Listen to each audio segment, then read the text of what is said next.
Kodagu channel ವಾರ್ತೆಗಳ ಪ್ರಾಯೋಜಕರು Muliya Keshav Bhat and sons, ಚಿನ್ನಾಭರಣಗಳ ಬೃಹತ್ ಮಳಿಗೆ, ಮಡಿಕೇರಿ, ಗೋಣಿಕೊಪ್ಪ, ಪುತ್ತೂರು, ಬೆಳ್ತಂಗಡಿ, ಬೆಂಗಳೂರು. ಹೋಮ್ಸ್ಕೇಪ್ ಫರ್ನಿಚರ್ಸ್, ಕೊಡಗಿಗೆ ಸಮೀಪದ ವಿಶಾಲವಾದ ಮಳಿಗೆ, ಪಯ್ಯಾವೂರ್, ಕೇರಳ. ಶಾರದಾ ಜ್ಯುವೆಲರ್ಸ್, ಕೊಡಗಿನ ಸಾಂಪ್ರದಾಯಿಕ ಆಭರಣಗಳ ಬೃಹತ್ ಮಳಿಗೆ, Aras road, Mysuru. A to Z super market, Vishwamanava double road, Kuvempu Nagar, Mysuru. SLV Promax, corn mix and corn products, Kushalnagar. Prashanth furnitures, ನಿಮ್ಮ ಅಂದದ ಮನೆಗೆ ಚಂದದ ಪೀಠೋಪಕರಣಗಳ ಮಳಿಗೆ, ಇಂಡಸ್ಟ್ರಿಯಲ್ ಏರಿಯಾ, ಮಡಿಕೇರಿ.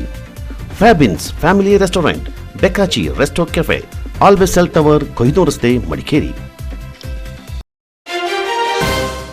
ನೂರಾರು ವರ್ಷಗಳ ಕಾಲ ಪ್ರಾಣಿ ಪಕ್ಷಿಗಳ ಆವಾಸ ಸ್ಥಾನವಾಗಿ ಬಿಸಿಲ ಬೇಗೆಗೆ ತಂಪಾದ ನೆರಳು ನೀಡಿ ಕಳೆದ ಮುಂಗಾರಿನ ಅವಧಿಯಲ್ಲಿ ಧರೆಗುರುಳಿ ಇತಿಹಾಸ ಸೇರಿದ ನಗರದ ಜಿಲ್ಲಾ ಕ್ರೀಡಾಂಗಣ ಬಳಿಯ ಕೊಡವ ಸಮಾಜದ ಮಂದನ ಅತ್ತಿ ಮರವಿದ್ದ ಜಾಗದಲ್ಲಿ ಅರಳಿ ಗಿಡವನ್ನು ನೆಟ್ಟು ಅದನ್ನು ಸಂರಕ್ಷಿಸುವ ನಿರ್ಧಾರ ತಳೆಯಲಾಯಿತು. ಮಡಿಕೇರಿ ಕೊಡವ ಸಮಾಜದ ಮಂದನಲ್ಲಿ ಅರಳಿ ಗಿಡವನ್ನು ನೆಡಲು ಕೈಜೋಡಿಸಿದ ವಿರಾಜಪೇಟೆ ಕ್ಷೇತ್ರದ ಶಾಸಕ AS ಪೊನ್ನಣ್ಣ, ಮಂದನ ರಕ್ಷಣೆಯ ಜವಾಬ್ದಾರಿ ನಮ್ಮೆಲ್ಲರ ಹೊಣೆಯಾಗಿದೆ ಎಂದರು. ಸುಮಾರು 2.5 ಶತಮಾನಗಳ ಇತಿಹಾಸ ಹೊಂದಿರುವ ಮಂದನಲ್ಲಿದ್ದ ಬೃಹತ್ ಅತ್ತಿ ಮರ ಮುರಿದು ಬಿದ್ದ ಹಿನ್ನೆಲೆಯಲ್ಲಿ ನೂತನ ಕಟ್ಟೆ ನಿರ್ಮಿಸಿ ಅರಳಿ ಗಿಡವನ್ನು ನೆಡಲಾಗಿದೆ ಎಂದು ತಿಳಿಸಿದರು. ಜಗತ್ತಪ್ಪ ಕಾವೇರಮ್ಮರ ಆಶೀರ್ವಾದಕ್ಕೆ ಹಿಂದೆ ಈ ನಂಗಳ ಆಲ್ಮರ ನಡ್ಪಂಥ ಕಾರ್ಯಕ್ರಮ ಚಾಯ್ತೆ ನಡೆದು ಇದು ಮಿಂಜ ನಂಗೆ ಕಲೆಯಾಟ ಜಪದ ಚುಟಿತು ಎಲ್ಲ ಯಾವ ಅನುಭವಕ್ಕೆ ಚಾಯ್ತೆ ನಡ್ತಿದ್ದಾರೆ ಅಂತ ಕೇಳ್ತೀವಿ. ನಂಗಳ ಅವರು ಬಾರಿ ಪುಣ್ಯತ್ರ ಕಾರ್ಯಕ್ರಮಗಳಿಗೆಲ್ಲ ಕೂಡ ಕಾರ್ಯಕ್ರಮಕ್ಕೆ ವಿಶೇಷವಾಗಿ ಬಂದಂಥ ಬೆಂಗಳೂರು ನಗರ ವಿಶೇಷ ಶಾಸನ ಅಂತ ನಾಡು ಬಂದು ಯಾಕಂದರೆ ಅಣ್ಣನಕ್ಕೆ 250 ಕಾಲದ ಹತ್ರ ಹೆಚ್ಚಾಗಿ 250 ಕಾಲದ ಇತಿಹಾಸ ಅಲ್ಲಿಯವರು ಈ ಒಂದು ಹಾಲು ಮರ ನಡ್ತಿತ್ತು. ಅದನ್ನು ಕೂಡ ಅದೇ ರೀತಿ ಮರ ಬಂದಿದ್ದು ನಮಗೆಲ್ಲರೂ ಕೂಡ ಶ್ರೀರಕ್ಷೆ ಆಯ್ತು. ಹಾಲು ಮರ ರಕ್ಷಣೆಯಿಂದನೇ ಸ್ವಲ್ಪ ನಡತ್ರ ಮಾಡಿ ನಮಗೆಲ್ಲ ನಳ ಆಯ್ತು. ಮರ ತಿಂಗಳ ಮಂದಿರ ಸಂಸ್ಕೃತಿನ ಮುಚ್ಚಿಡೋದು ಮಾಡಿರುವಂಥ ಕಾರ್ಯಕ್ರಮ ಯಶಸ್ಸಾಡಿ ಎಲ್ಲರೂ ಕೂಡ ಎಲ್ಲದಾಗಿ ಶುಭ ತಾಯಿ ಕಾವೇರಿನ ಎಲ್ಲ ಮಾಡಿ ಆಶೀರ್ವಾದ ಮಾಡಿ. ಭಾಳ ಇತಿಹಾಸ ಇರುವಂಥ ಒಂದು ಕೋಲ್ಮಂದು ನಾಡು ಬಂದು ಮಡಿಕೇರಿನಲ್ಲಿ ಭಾಳಷ್ಟು 250 ವರ್ಷಗಳ ಇತಿಹಾಸ ಇದೆ. ಇಲ್ಲಿ ದೊಡ್ಡದಾದಂಥ ಒಂದು ಶ್ರೀರಕ್ಷೆಯಂತೆ ಒಂದು ಮರ ಇತ್ತು. ಅದನ್ನು ಪೂಜಿಸಿ ಅದರ ಸುತ್ತ ಪುತ್ತರಿ ಕಾರ್ಯಕ್ರಮದ ಸಮಯದಲ್ಲಿ ಕೊಡವ ಸಾಂಪ್ರದಾಯಿಕ ಆಟಗಳು ಇದೆಲ್ಲವನ್ನು ಕೂಡ ಮಾಡ್ತಾ ಇರುವಂಥದ್ದು. ಅದು ಕಳೆದ ಮಳೆಗಾಲದಲ್ಲಿ ಗಾಳಿ ಮಳೆಗೆ ಬಿದ್ದಿರುವಂಥದ್ದನ್ನು ನಾವು ಗಮನಿಸಿ ಕೊಡವ ಸಮಾಜ ಮಡಿಕೇರಿ ಅವರ ನೇತೃತ್ವದಲ್ಲಿ ಒಂದು ಆಲದ ಮರವನ್ನು ಮತ್ತೆ ನೆಡುವಂಥದ್ದು. ಇದಕ್ಕೆ ಸಾಂಪ್ರದಾಯಿಕವಾಗಿ ಪೂಜೆ ಸಲ್ಲಿಸಿ ಪ್ರಾರ್ಥನೆಯನ್ನು ಮಾಡಿ ಇವತ್ತು ಆಲದ ಮರದನ್ನು ನೆಟ್ಟು ಮತ್ತೆ ಅದೊಂದು ನಮ್ಮೆಲ್ಲರ ರಕ್ಷಣೆಗೆ ಒಂದು ಶ್ರೀರಕ್ಷೆಯಾಗಿ ಬೆಳೆದು ನೆರಳನ್ನು ನೀಡಲಿ ಅಂತ ನಾವೆಲ್ಲ ಪ್ರಾರ್ಥಿಸಿ ಕಾರ್ಯಕ್ರಮವನ್ನು ನಡೆಸಿದ್ದೇವೆ. ಮಡಿಕೇರಿ ಕ್ಷೇತ್ರದ ಶಾಸಕ ಡಾಕ್ಟರ್ ಮಂತರ್ಗೌಡ ಮಾತನಾಡಿ, ಹಿಂದೂ ಸಂಪ್ರದಾಯದಲ್ಲಿ ಧಾರ್ಮಿಕ ಆಚರಣೆಯಂತೆ ಊರಿಗೆ ಒಂದು ಅರಳಿ ಮರ ಇರುತ್ತಿತ್ತು. ಅದರಂತೆ ಮಡಿಕೇರಿಯಲ್ಲಿರುವ ಮಂದನಲ್ಲಿ ಕೊಡವ ಸಂಪ್ರದಾಯದಂತೆ ಅರಳಿ ಗಿಡವನ್ನು ನೆಟ್ಟಿರುವುದು ಹೆಮ್ಮೆಯ ವಿಷಯ. ಮಂದನ ಅಭಿವೃದ್ಧಿಗೆ ವೈಯಕ್ತಿಕ ನೆರವು ನೀಡುವುದಾಗಿ ಭರವಸೆ ನೀಡಿದರು.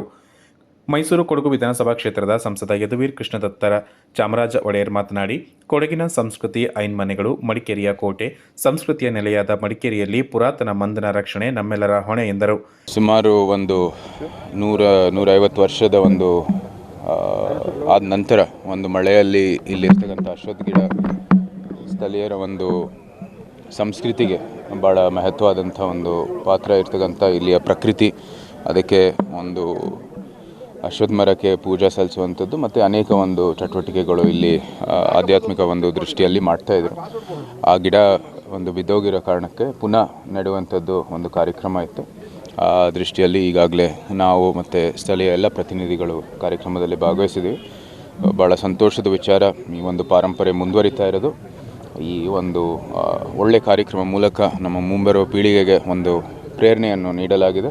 ಈ ಒಂದು ಪಾರಂಪರೆಯನ್ನು ಎತ್ತಿ ಹಿಡಿಬೇಕಾಗಿದೆ ಮತ್ತು ಏನು ಭಾರತೀಯ ಸಂಸ್ಕೃತಿ ಇದೆ ಅದರಲ್ಲಿ ಭಾಳ ಮಹತ್ವವಾದಂಥ ಭಾಗ ಇಂಥ ಒಂದು ಒಳ್ಳೆಯ ಸ್ಥಳೀಯ ಒಂದು ಸಂಸ್ಕೃತಿ, ಅದನ್ನು ಕೂಡ ನಾವು ಮುಂದುವರಿಬೇಕಾಗಿದೆ. ಎಲ್ಲನೂ ಕೂಡ ಒಂದು ಒಳ್ಳೆ ರೀತಿಯಲ್ಲಿ ನಾವು ಮುಂದುವರಿಬೇಕಾಗಿರೋದು ಅತ್ಯವಶ್ಯ. ಮಾಜಿ ಎಂಎಲ್ಸಿ ಶಾಂತೆಯಿಂದ ವೀಣಾ ಅಚ್ಚಯ್ಯ ಮಾತನಾಡಿ, ಪುರಾತನ ನೆಲೆಯನ್ನು ಉಳಿಸಿ ಬೆಳೆಸುವುದು ನಮ್ಮೆಲ್ಲರ ಹೊಣೆಯಾಗಿದೆ ಎಂದರು. ಕಾರ್ಯಕ್ರಮದಲ್ಲಿ ಕೊಡವ ಸಮಾಜದ ಅಧ್ಯಕ್ಷ ಮಂಡುವಂಡ ಪಿ ಮುತ್ತಪ್ಪ, ಉಪಾಧ್ಯಕ್ಷ ಕೇಕಡ ವಿಜುದೇವಯ್ಯ, ಗೌರವ ಕಾರ್ಯದರ್ಶಿ ಬೊಪ್ಪಂಡ ಸರಳ ಕುರುಂಬಯ್ಯ, ಜಂಟಿ ಕಾರ್ಯದರ್ಶಿ ನಂದಿನರವಂಡ ದಿನೇಶ್, ನಿರ್ದೇಶಕರಾದ ಶಾಂತಯ್ಯಂಡ ವಿಶಾಲ್ ಕಾರ್ಯಪ್ಪ, ಮಂಡಿರ ಸದಾ ಮುದ್ದಪ್ಪ, ಕಾಳಚಂಡ ಅಪ್ಪಣ್ಣ, ಮೂವೇರ ಜಯರಾಮ್, ಪುತ್ತರಿರ ಕರುಣ್ ಕಾಳಯ್ಯ, ನಂದಿನರವಂಡ ರವಿಬಸಪ್ಪ, ಕನ್ನಂಡ ಕವಿತಾ ಕಾವೇರಮ್ಮ, ಕಾಂಡೇರ ಲಲ್ಲು, ಪಾಲೆಯಂಡ ರೂಪ, ಪೆಮ್ಮುಡಿಯಂಡ ಉತ್ತಪ್ಪ, ಪುಲ್ಲೇರ ವಸಂತ್, ಮಡಿಕೇರಿ ಸಮಾಜ ಸದಸ್ಯರು, ಕೊಡವಕೇರಿ ಪದಾಧಿಕಾರಿಗಳು ಹಾಜರಿದ್ದರು. ಉಪಾಧ್ಯಕ್ಷರಾದ ಕೇಕಡ ವಿಜುದೇವಯ್ಯ ಕಾರ್ಯಕ್ರಮ ನಿರೂಪಿಸಿದರು.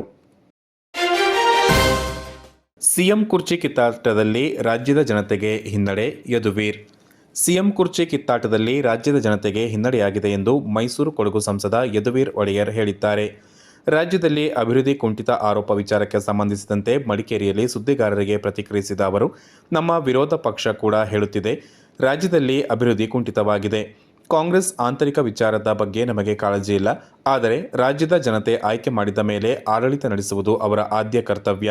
ಆಂತರಿಕವಾಗಿ ಏನು ನಡೆಯುತ್ತಿದೆಯೋ ನಡೆಯಲಿ, ಜನಹಿತ ಕಾಪಾಡುವುದು ಪ್ರಥಮ ಕರ್ತವ್ಯವಾಗಿದೆ ಎಂದರು. ಸಿಎಂ ಬದಲಾವಣೆ ವಿಚಾರಕ್ಕೆ ಸಂಬಂಧಿಸಿದಂತೆ ಪ್ರತಿಕ್ರಿಯಿಸಿದ ಸಂಸದರು, ನಮಗಿಂತ ಚೆನ್ನಾಗಿ ಮಾಧ್ಯಮದವರಿಗೆ ಗೊತ್ತಿದೆ, ನೀವೇ ಹೇಳಬೇಕು, ಕಾಂಗ್ರೆಸ್ನೊಂದಿಗೆ ನನಗೆ ಸಂಪರ್ಕ ಇಲ್ಲ, ನೀವೇ ಕೇಳಿ ಎಂದರು. ಇಡೀ ವಿರೋಧ ಪಕ್ಷನೇ ನಾವು ಆರೋಪ ಮಾಡಿರ್ತಕ್ಕಂಥದ್ದು ಭಾಳ ಸ್ಪಷ್ಟವಾಗಿ. ಸಿಎಂ ಕುರ್ಚಿಯ ಒಂದು ಹಗ್ಗ ಜಗಾಟದಲ್ಲಿ ರಾಜ್ಯದ ಒಂದು ಅಭಿವೃದ್ಧಿ ಲೆಕ್ಕದಲ್ಲಿ ನಮ್ಮ ರಾಜ್ಯದ ಜನರ ಒಂದು ಹಿತದೃಷ್ಟಿಯಲ್ಲಿ ಹಿನ್ನಡೆ ಆಗಿದೆ. ಇದು ಬೇಕಾಗಿಲ್ಲದೆ ಇರ್ತಕ್ಕಂಥದ್ದು. ಕಾಂಗ್ರೆಸ್ಸಿನ ಆಂತರಿಕ ವಿಚಾರ ಬಗ್ಗೆ ನಮಗೇನು ಒಂದು ಕಾಳಜಿ ಇಲ್ಲ, ಆದರೆ ಅದು ರಾಜ್ಯ ಇವತ್ತು ಅವರ ಆಡಳಿತ ಪಕ್ಷ ಆಗಿ ಆಯ್ಕೆ ಮಾಡಿದ್ದಾರೆ. ಆಡಳಿತ ನಡೆಸುವಂಥದ್ದು ಅವರ ಆದ್ಯ ಕರ್ತವ್ಯ, ಅದನ್ನ ಅವ್ರು ಮಾಡಬೇಕಾಗಿದೆ. ಅವ್ರ ಒಳಗಡೆ ಏನು ಆಂತರಿಕವಾಗಿ ಏನೇನು ನಡೀತಾ ಇದೆಯೋ ಅದು ನಡೀಲಿ, ಆದರೆ ರಾಜ್ಯದ ಆಡಳಿತ ಮತ್ತು ಜನರ ಹಿತಕ್ಕಾಗಿ ಕೆಲಸ ಮಾಡುವಂಥದ್ದು ಪ್ರಥಮ ಕರ್ತವ್ಯ, ಅದನ್ನ ಅವ್ರು ಮಾಡಲಿ. ಏನಾಗ್ಬೋದು ಸರ್, ನೀವು ನೋಡ್ತಾ ಇದ್ದೀರಾ ಬೆಳವಣಿಗೆ? ನಮಗಿಂತ ಚೆನ್ನಾಗಿ ನಿಮಗೆ ಗೊತ್ತಿದೆ, ನೀವೇ ಹೇಳ್ಬೇಕು ನನಗೆ. ನಾನು ಕಾಂಗ್ರೆಸ್ ಜೊತೆ ಏನು ಸಂಪರ್ಕ ಇಲ್ಲ, ನೀವೇ ನಿತ್ಯ ಅವ್ರ ಜೊತೆ ಸಂಪರ್ಕ ಮಾಡೋದು, ನೀವೇ ಕೇಳಬೇಕು ಅವ್ರ ಹತ್ರ. ಸರ್ಕಾರದಲ್ಲಿ ಬಿರುಕು ಇದೆ ಎಂಬುದು ಸತ್ಯಕ್ಕೆ ದೂರ, ಎಎಸ್ ಪೊನ್ನಣ್ಣ. ಸಾಮೂಹಿಕ ನಾಯಕತ್ವದಲ್ಲಿ ಚುನಾವಣೆ ನಡೆಸಿದ್ದೇವೆ, ಕೆಲವು ಆಕಾಂಕ್ಷಿಗಳು ಇರುವುದು ಸಹಜ, ಆದರೆ ಸರ್ಕಾರದಲ್ಲಿ ಬಿರುಕು ಇದೆ ಎಂಬುದು ಸತ್ಯಕ್ಕೆ ದೂರ ಎಂದು ಮುಖ್ಯಮಂತ್ರಿಗಳ ಕಾನೂನು ಸಲಹೆಗಾರ ಹಾಗೂ ಶಾಸಕ ಎಎಸ್ ಪೊನ್ನಣ್ಣ ಹೇಳಿದ್ದಾರೆ. ನಗರದಲ್ಲಿ ಸುದ್ದಿಗಾರರೊಂದಿಗೆ ಮಾತನಾಡಿದ ಅವರು, ಆಂತರಿಕ ಪ್ರಜಾಪ್ರಭುತ್ವ ವ್ಯವಸ್ಥೆಯಲ್ಲಿ ಚರ್ಚೆಗಳು ಸಹಜ ಪ್ರಕ್ರಿಯೆ, ಆದರೆ ಯಾವುದೇ ಬಿರುಕುಗಳಿಲ್ಲ. ಸಿಎಂ ಡಿಸಿಎಂ ಭಾನುವಾರ ದೆಹಲಿಗೆ ಹೋಗುವ ಬಗ್ಗೆಯೂ ಯಾವುದೇ ಮಾಹಿತಿ ಇಲ್ಲ ಎಂದರು. ಕೊಟ್ಟ ಮಾತನ್ನು ಉಳಿಸಿಕೊಳ್ಳಬೇಕು ಎಂಬ ಡಿಕೆಶಿ ಪೋಸ್ಟ್ ವಿಚಾರಕ್ಕೆ ಸಂಬಂಧಿಸಿದಂತೆ ಪ್ರತಿಕ್ರಿಯಿಸಿದ ಎಎಸ್ ಪೊನ್ನಣ್ಣ, ಅದಕ್ಕೆ ಬೇರೆ ರೀತಿಯ ಅರ್ಥ ಕೊಡುವುದು ಸರಿಯಲ್ಲ, ಭಾಷಾ ಪ್ರಯೋಗವನ್ನು ಸಂದರ್ಭಕ್ಕೆ ಸರಿಯಾಗಿ ಬಳಸಿಕೊಳ್ಳುವುದು ಸರಿಯಲ್ಲ. ನಮ್ಮಲ್ಲಿ ಯಾವುದೇ ಬಿಕ್ಕಟ್ಟು ಇಲ್ಲ, ಭಿನ್ನಮತವೂ ಇಲ್ಲ. ಆಂತರಿಕವಾಗಿ ಚರ್ಚೆಗಳು ನಡೆಯುತ್ತಿದ್ದು ವರಿಷ್ಠರು ಗಮನಿಸುತ್ತಿದ್ದಾರೆ. ಆದಷ್ಟು ಶೀಘ್ರ ಇದಕ್ಕೆ ತೆರೆ ಬೀಳುತ್ತದೆ ಎಂದರು. ಸ್ವಾಮೀಜಿಗಳು ಅವರ ಸಮುದಾಯದವರು ಸಿಎಂ ಆಗಬೇಕು ಎನ್ನುವುದು ತಪ್ಪಲ್ಲ, ಅವರ ಆಸೆಗಳನ್ನು ವ್ಯಕ್ತಪಡಿಸುತ್ತಾರೆ. ಒಕ್ಕಲಿಗರ ಸ್ವಾಮೀಜಿಗಳು ಒಕ್ಕಲಿಗರ ಮುಖ್ಯಮಂತ್ರಿ ಆಗಬೇಕು ಎನ್ನುವುದರಲ್ಲಿ ತಪ್ಪಿಲ್ಲ. ಸಿದ್ದರಾಮಯ್ಯ ಶಾಸಕಾಂಗ ಪಕ್ಷದ ನಾಯಕ, ಸಿಎಂ ಆಗಿ ಸಿದ್ದರಾಮಯ್ಯ ಅವರ ಆಯ್ಕೆ ಪ್ರಕ್ರಿಯೆ ನಂತರ ಮತ್ತೆ ಯಾವುದೇ ಪ್ರಕ್ರಿಯೆ ಆರಂಭವಾಗಿಲ್ಲ. ಇದು ಸದ್ಯಕ್ಕೆ ಅಪ್ರಸ್ತುತ ಚರ್ಚೆ ಎಂದರು. ಇಲ್ಲ, ನನಗೆಲ್ಲ ಮಾಹಿತಿ ಇಲ್ಲ. ನೀವು ಒಟ್ಟಿಗಿದ್ದೀರಿ ನಿನ್ನೆ ಮೊನ್ನೆಲ್ಲ? ಇಲ್ಲ, ನನಗೆ ಮಾಹಿತಿ ಇಲ್ಲ. ನಾನು ಒಟ್ಟಿಗೆ ಇದೆ, ಅದಕ್ಕೆ ಹೇಳ್ತಾ ಇದ್ದೀನಿ, ಮಾಹಿತಿ ಇಲ್ಲ. ನಿನ್ನೆ ಕೂಡ ಕೆಲವು ರಾಷ್ಟ್ರದ ಮಾಧ್ಯಮದವ್ರು ಕೇಳಿದರು. ಇಲ್ಲದೆ ಇರೋದನ್ನು ನಾವು ಹೇಳೋಕ್ಕಾಗೋದಿಲ್ಲ. ಚರ್ಚೆ ನಡೀತಾ ಇದೆ. ಇದು ಪ್ರಜಾಪ್ರಭುತ್ವ ವ್ಯವಸ್ಥೆಯಲ್ಲಿ, ಆಂತರಿಕ ಪ್ರಜಾಪ್ರಭುತ್ವದಲ್ಲಿ ವಿಶ್ವಾಸ ಇರುವಂಥ ಕಾಂಗ್ರೆಸ್ ಪಕ್ಷದಲ್ಲಿ ಸಹಜವಾಗಿ ನಡೀತದೆ. ಸಾಮೂಹಿಕ ನೇತೃತ್ವದಲ್ಲಿ, ನಾಯಕತ್ವದಲ್ಲಿ ಚುನಾವಣೆಯನ್ನು ನಡೆಸಿದ್ದೇವೆ. ಅದರಿಂದ ಕೆಲವು ಆಕಾಂಕ್ಷೆ ಇರುವಂಥದ್ದು ಸಹಜ, ಅದನ್ನು ನಾವು ತಳ್ಳಾಕೋದಕ್ಕಾಗಲ್ಲ. ಅದರ ಅರ್ಥ ಏನೋ ಪಕ್ಷದಲ್ಲಿ ಬಿರುಕಿದೆ, ಸರ್ಕಾರದಲ್ಲಿ ಬಿರುಕಿದೆ ಅಂತೇಳಿ ಬಿಂಬಿಸೋಂಥದ್ದು ಏನಾಗ್ತಾ ಇದೆ, ಅದು ಸತ್ಯದಿಂದ ದೂರವಾದಂಥದ್ದು, ಅದು ತಪ್ಪು ಕೂಡ ಅಂತ ಹೇಳಿ. ಡಿಕೆಶಿ ಕೊಟ್ಟ ಮಾತು ಉಳಿಸ್ಕೋಬೇಕಂತೇಳಿ ಪೋಸ್ಟ್ ಮಾಡ್ತಾರೆ. ಅದಕ್ಕೆ ಸಿದ್ದರಾಮಯ್ಯನವರು 5 ವರ್ಷ ಸಿಎಂ ಮಾಡಿದ್ದಾರೆ ಅಂತ ಅವ್ರು ಹೇಳ್ತಾರೆ, ಪೋಸ್ಟ್ ಮಾಡಿದ್ದಾರೆ. ಇದು ಯಾವ ರೀತಿ ಬೆಳವಣಿಗೆ? ಕೊಟ್ಟ ಮಾತನ್ನು ಉಳಿಸ್ಕೋಬೇಕು ಅಂತ ಹೇಳಿರುವಂಥದ್ದು ಏನಿದೆಯಲ್ಲ, ನಾನು ಕೂಡ ಕಾರ್ಯಕ್ರಮದಲ್ಲಿದ್ದೆ. Word power is world power ಅಂತ ಹೇಳಿದ್ದಾರೆ ಅವರು. ಅದರ ಬಗ್ಗೆ ಒಂದು ತನ್ನದೇ ಆದಂಥ ಅಧ್ಯಯನವನ್ನು ಮಾಡಿಕೊಂಡು ಅದನ್ನು ಬಗ್ಗೆ ವಿವಿಧ ಚರ್ಚೆಯನ್ನು ಮಾಡಿ ಅದಕ್ಕೆ ಇಂಟರ್ಪ್ರಿಟೇಷನ್ ಕೊಟ್ಕೊಂಡು ಹೋದಂದರೆ ಏನು ಬೇಕಾದ್ರೆ ಅದಕ್ಕೆ ಅರ್ಥವನ್ನು ನಾವು ಮಾಡ್ಬೋದು. ಆದರೆ ಸಹಜವಾಗಿ ಸಾಧಾರಣವಾಗಿ ಕೂಡ ಈ ಭಾಷೆಯನ್ನು ಬಳಸ್ತಾರೆ. ನಾವು ನುಡಿದಂತೆ ನಡೆದ ಸರ್ಕಾರ ಅಂತ ಹೇಳಿದ್ವಿ ಅಂದರೆ ಅರ್ಥ ಏನು? ಗ್ಯಾರಂಟಿ ಬಗ್ಗೆನಾ? ಅಲ್ಲಲ್ಲ, ನುಡಿದಂತೆ ನಡೆದ ಸರ್ಕಾರ ಅಂದರೆ ಅರ್ಥ ಏನು ನೀವು ಹೇಳಿ? ಅದೇ ರೀತಿ ಒಂದು ಭಾಷಾ ಪ್ರಯೋಗವನ್ನು ಸಂದರ್ಭಕ್ಕೆ ಸರಿಯಾಗಿ ನಾವು ಬಳಸಿ ಆ ರೀತಿ ಈ ರೀತಿ ಚರ್ಚೆ ಮಾಡಿ 24 ಗಂಟೆ ಚಾನೆಲ್ಗಳನ್ನ ಓಡಿಸಿದ್ರೆ ಅದರಿಂದ ಪ್ರಯೋಜನ ಆಗೋದಿಲ್ಲ. ವಾಸ್ತವವನ್ನು ಅರ್ಥ ಮಾಡ್ಕೊಳಲ್ಲ. ವಾಸ್ತವ ಏನಂತ ಹೇಳಿದ್ರೆ ಯಾವುದೇ ಥರದಂಥ ಬಿಕ್ಕಟ್ಟಿಲ್ಲ, ಬಿರುಕಿಲ್ಲ, ಏನೂ ಇಲ್ಲ. ಆಂತರಿಕವಾಗಿ ಕೆಲವು ಚರ್ಚೆಗಳನ್ನು ಪ್ರಾರಂಭ ಆಗಿದೆ, ಚರ್ಚೆ ನಡೀತಾ ಇದೆ. ನಮ್ಮ ವರಿಷ್ಠರು ಅದನ್ನು ಗಮನಿಸಿದ್ದಾರೆ. ಆದಷ್ಟು ಶೀಘ್ರ ಇದಕ್ಕೆ ಎಲ್ಲವನ್ನು ತೆರೆ ಆಗ್ತದೆ. ಸ್ವಾಮೀಜಿಗಳು ಕೂಡ ಆ ಕಾರ್ಯಕ್ಕೆ ಇಳಿದಿದ್ದಾರೆ ಒಬ್ಬೊಬ್ಬರ ಪರವಾಗಿ. ನೋಡಿ, ಸ್ವಾಮೀಜಿ ಅವರು ಪೂಜ್ಯರು, ಧಾರ್ಮಿಕವಾದಂಥ ಗುರುಗಳು. ಅವರ ಸಮುದಾಯಕ್ಕೆ ಸೇರಿದವರು ಒಬ್ಬರು ಆಗಬೇಕು ಅಂತ ಹೇಳ್ತಾರೆ. ಈಗ ಕೊಡವ ಸಮಾಜದವರು ಪೊನ್ನಣ್ಣ ಮಂತ್ರಿ ಆಗಬೇಕು ಅಂತ ಹೇಳ್ತಾರೆ. ಅದರಲ್ಲಿ ತಪ್ಪು ಅಂತ ಹೇಳೋಕ್ಕಾಗಲ್ಲ. ನಮ್ಮ ವ್ಯವಸ್ಥೆ ಅದೇ ರೀತಿ ಇದೆ. ಅದರಿಂದ ಅವರು ಗುರುಗಳು ಹೇಳಿರೋದನ್ನು ಕೂಡ ನಾನು ತಪ್ಪು ಅಂತ ಹೇಳೋದಿಲ್ಲ. ಯಾರು ಕೂಡ ತಪ್ಪು ಅಂತ ಹೇಳೋಕ್ಕಾಗಲ್ಲ. ಅವರ ಆಸೆಗಳನ್ನ ಅವರು ವ್ಯಕ್ತಪಡಿಸ್ತಾ ಇದ್ದಾರೆ. ಈಗ ಒಕ್ಕಲಿಗರ ಸ್ವಾಮೀಜಿಗಳು ಒಕ್ಕಲಿಗರು ಮುಖ್ಯಮಂತ್ರಿ ಆಗಬೇಕು ಅಂತೇಳಿ ಬಯಸೋದ್ರಲ್ಲಿ ತಪ್ಪೇನು? ಇದರಿಂದ ಇದೆಲ್ಲ ಸಹಜ. ಅದಕ್ಕೆ ಯಾವುದೇ ರೀತಿಯಾದಂಥ ಬಿಕ್ಕಟ್ಟಿಲ್ಲ, ತೊಂದರೆ ಇಲ್ಲ. ಇದರಿಂದ ಇದೆಲ್ಲ ಸರಿ ಹೋಗ್ತದೆ. ಮುಂದಿನ ಅಧಿವೇಶನದಲ್ಲಿ ಕೂಡ ನಾವು ಸಮರ್ಥವಾಗಿ ಆಡಳಿತವನ್ನು ನಡೆಸ್ತೀವಿ. ದಿನ ಆಗ್ಬೋದು ಸರ್ ಸಂಧಾನ ಆ ಥರ ಇಲ್ಲ. ಏನು ವಿಚಾರಗಳಿದೆ ಅದನ್ನು ಬಹುಶಃ ವರಿಷ್ಠರು ಮಾತಾಡಿ ಮುಕ್ತಾಯಗೊಳಿಸ್ತಾರೆ. ಅಂದರೆ ಸಿಎಂ ಬದಲಾವಣೆ ಇಲ್ಲ ನಿಮ್ಮ ಪ್ರಕಾರ? ಇಲ್ಲ, ನಾನು ಪದೇ ಹೇಳ್ತಾ ಇದ್ದೀನಿ. ಶಾಸಕಾಂಗ ಪಕ್ಷದ ನಾಯಕರು ಸಿದ್ದರಾಮಯ್ಯನವರು ಅವರ ಆಯ್ಕೆ ಪ್ರಕ್ರಿಯೆ ನಂತರ ಮತ್ತೆ ಈ ಪ್ರಕ್ರಿಯೆ ಪ್ರಾರಂಭ ಆಗಿಲ್ಲ. ಎಲ್ಲೂ ಕೂಡ ಆ ರೀತಿಯಾದಂಥ ಒಂದು ಪ್ರಕ್ರಿಯೆಗೆ ಕೈ ಹಾಕಿಲ್ಲ. ಅದರಿಂದ ಇದು ಅಪ್ರಸ್ತುತವಾದಂಥ ಚರ್ಚೆ. ಡಿಸಿಎಂ ಡಿಕೆ ಶಿವಕುಮಾರ್ ಮುಖ್ಯಮಂತ್ರಿ ಆಗಲೆಂದು ಹಾರೈಸಿ ಅವರ ಅಭಿಮಾನಿಗಳು ಕಾವೇರಿ ಮಾತೆಗೆ ವಿಶೇಷ ಪೂಜೆ ಸಲ್ಲಿಸಿದರು. ಕಳೆದ ಚುನಾವಣೆಯಲ್ಲಿ ಕಾಂಗ್ರೆಸ್ ಪಕ್ಷ ಹೆಚ್ಚು ಸ್ಥಾನ ಗಳಿಸಲು ಡಿಕೆ ಶಿವಕುಮಾರ್ ಸಾಕಷ್ಟು ಶ್ರಮಿಸಿದ್ದಾರೆ. ಅವರು ಮುಖ್ಯಮಂತ್ರಿ ಆಗಬೇಕು ಎಂದು ಅವರ ಅಭಿಮಾನಿಗಳು ಬಯಸುತ್ತಿದ್ದಾರೆ. ಅಂತೆಯೇ ಕುಶಾಲನಗರದಲ್ಲಿ ಡಿಕೆ ಶಿವಕುಮಾರ್ ಅಭಿಮಾನಿ ಬಳಗದ ಪ್ರಮುಖರಾದ ಮೈಸಿ ಕತ್ತಣೀರ ನೇತೃತ್ವದಲ್ಲಿ ಡಿಕೆ ಶಿವಕುಮಾರ್ ಮುಖ್ಯಮಂತ್ರಿ ಆಗಬೇಕೆಂದು ಕಾವೇರಿ ಪ್ರತಿಮೆಗೆ ವಿಶೇಷ ಪೂಜೆ ಸಲ್ಲಿಸಿ ಪ್ರಾರ್ಥಿಸಲಾಯಿತು.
ನಂತರ ಮಾತನಾಡಿದ ಮೈಸಿ ಕತ್ತಣೀರ, ಡಿಕೆ ಶಿವಕುಮಾರ್ ಪಕ್ಷವನ್ನು ತಳಮಟ್ಟದಿಂದ ಬಲಪಡಿಸಿದ್ದಾರೆ.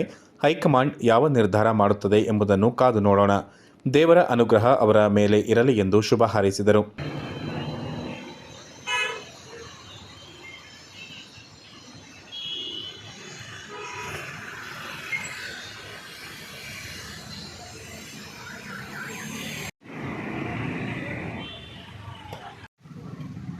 ಐದು ಗ್ಯಾರಂಟಿ ಯೋಜನೆಗಳ ಮೂಲಕ ಕಾಂಗ್ರೆಸ್ ಪಕ್ಷವು 3 ವರ್ಷಗಳ ಕಾಲ ಅಧಿಕಾರವನ್ನು ಮಾನ್ಯ ಮುಖ್ಯಮಂತ್ರಿಗಳಾದ ಸಿದ್ದರಾಮಯ್ಯನವರು ಪೂರೈಸಿ ಇದೀಗ 4ನೇ ವರ್ಷಕ್ಕೆ ಕಾಲಿರುವಾಗ ಈ ಪಕ್ಷ ಸಂಘಟನೆ ಮಾಡಲು ಹಗಲಿರುಳು ಶ್ರಮಿಸಿ ಇಡೀ ಕರ್ನಾಟಕದಲ್ಲಿ ಪಕ್ಷವನ್ನು ಅಧಿಕಾರಕ್ಕೆ ತರಲು ಶ್ರಮವಹಿಸಿದಂತಹ ಉಪಮುಖ್ಯಮಂತ್ರಿಗಳಾದ ಡಿಕೆ ಶಿವಕುಮಾರ್ ಅವರು ಇದೀಗ 2 ವರ್ಷಗಳ ಕಾಲ ಅಧಿಕಾರವನ್ನು ಪೂರೈಸಲಿಕ್ಕಾಗಿ ಅವರಿಗೆ ಅಧಿಕಾರದ ಒಂದು ಸ್ವೀಕಾರವನ್ನು ಸ್ವೀಕರಿಸಲು ಇವತ್ತಿನ ದಿನ ಕೊಡಗು ಜಿಲ್ಲೆಯ ಕಾವೇರಿ ಪ್ರತಿಮೆಯ ಬಳಿ ನಾವೆಲ್ಲರೂ ಡಿಕೆ ಶಿವಕುಮಾರ್ ಅವರ ಅಭಿಮಾನಿ ಬಳಗವು ಇವತ್ತು ಪೂಜಾ ಕಾರ್ಯಕ್ರಮವನ್ನು ಸಲ್ಲಿಸಿ ಅವರಿಗೆ ಮುಂದಿನ ದಿನಗಳಲ್ಲಿ ಸಿಎಂ ಸ್ಥಾನ ಮುಖ್ಯಮಂತ್ರಿ ಅಲಂಕರಿಸಲು ದೇವರು ಭಗವಂತನು ಶಕ್ತಿ ನೀಡಲಿ ಅಂತ ಹೇಳಿ ಇವತ್ತು ದಿನ ನಾವು ಎಲ್ಲರೂ ಸೇರಿ ಅವರಿಗೆ ಪ್ರಾರ್ಥನೆ ಹಾಗೂ ಪೂಜಾ ಕಾರ್ಯಕ್ರಮವನ್ನು ಮಾಡಿ ಇದೀಗ ಅವರಿಗಾಗಿ ಎಲ್ಲರೂ ಪ್ರಾರ್ಥನೆ ಮಾಡಿದ್ದಾರೆ.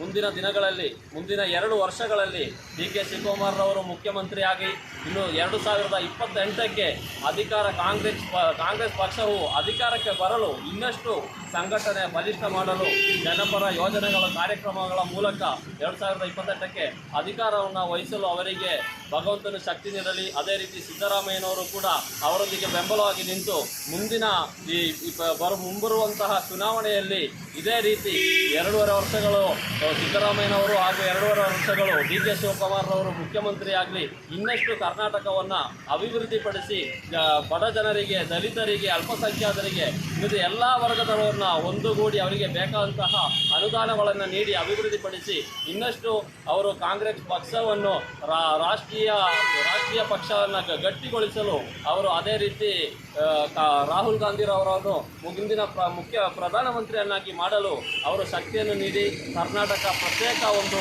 ರಾಜ್ಯ, ಪ್ರತ್ಯೇಕ ಜನಪರ ಕಾಳಜಿ ಹೊಂದಿರುವಂತಹ ರಾಜ್ಯ ಒಂದು ಹೆಸರು ಇದೀಗ ತಾನೇ ಗಳಿಸಿದ್ದಾರೆ. ಮುಂದಿನ ದಿನಗಳಲ್ಲಿ ಬಾಕಿ ಇರುವಂತಹ ರಾಜ್ಯಗಳು ಕರ್ನಾಟಕದ ಹಾಗೆ ಅಭಿವೃದ್ಧಿಯಾಗಲಿ, ಜನಪರ ಕೆಲಸ ಮಾಡಿ ನಮ್ಮ ಪ್ರಧಾನಮಂತ್ರಿ ಆಗಲು ರಾಹುಲ್ ಗಾಂಧಿರವರಿಗೆ ಒಂದು ಅವಕಾಶನ ನೀಡಲಿ ಅಂತ ಹೇಳಿ ನಾವು ಈ ಸಂದರ್ಭ DK ಶಿವಕುಮಾರ್ ಅಭಿಮಾನಿ ಬಳಗದ ಪ್ರಮುಖರಾದ ಅಜೀಜ್, ಜುಮೈಲ್, ನಾಗೇಶ್, ಅರ್ಜುನ್, ಶಾರದಾ, ಶರವಣ, ಮಂಜುಳಾ, ರುಕ್ಮಿಣಿ, ಕವಿತಾ, ಸರಿತಾ, ಶೋಭಾ, ತೇಜು, ಸುಮಿತ್ರಾ, ಸೌಜನ್ಯ, ಕಾವ್ಯ, SS ಸುಮಂಗಳ ಮತ್ತಿತರರು ಹಾಜರಿದ್ದರು.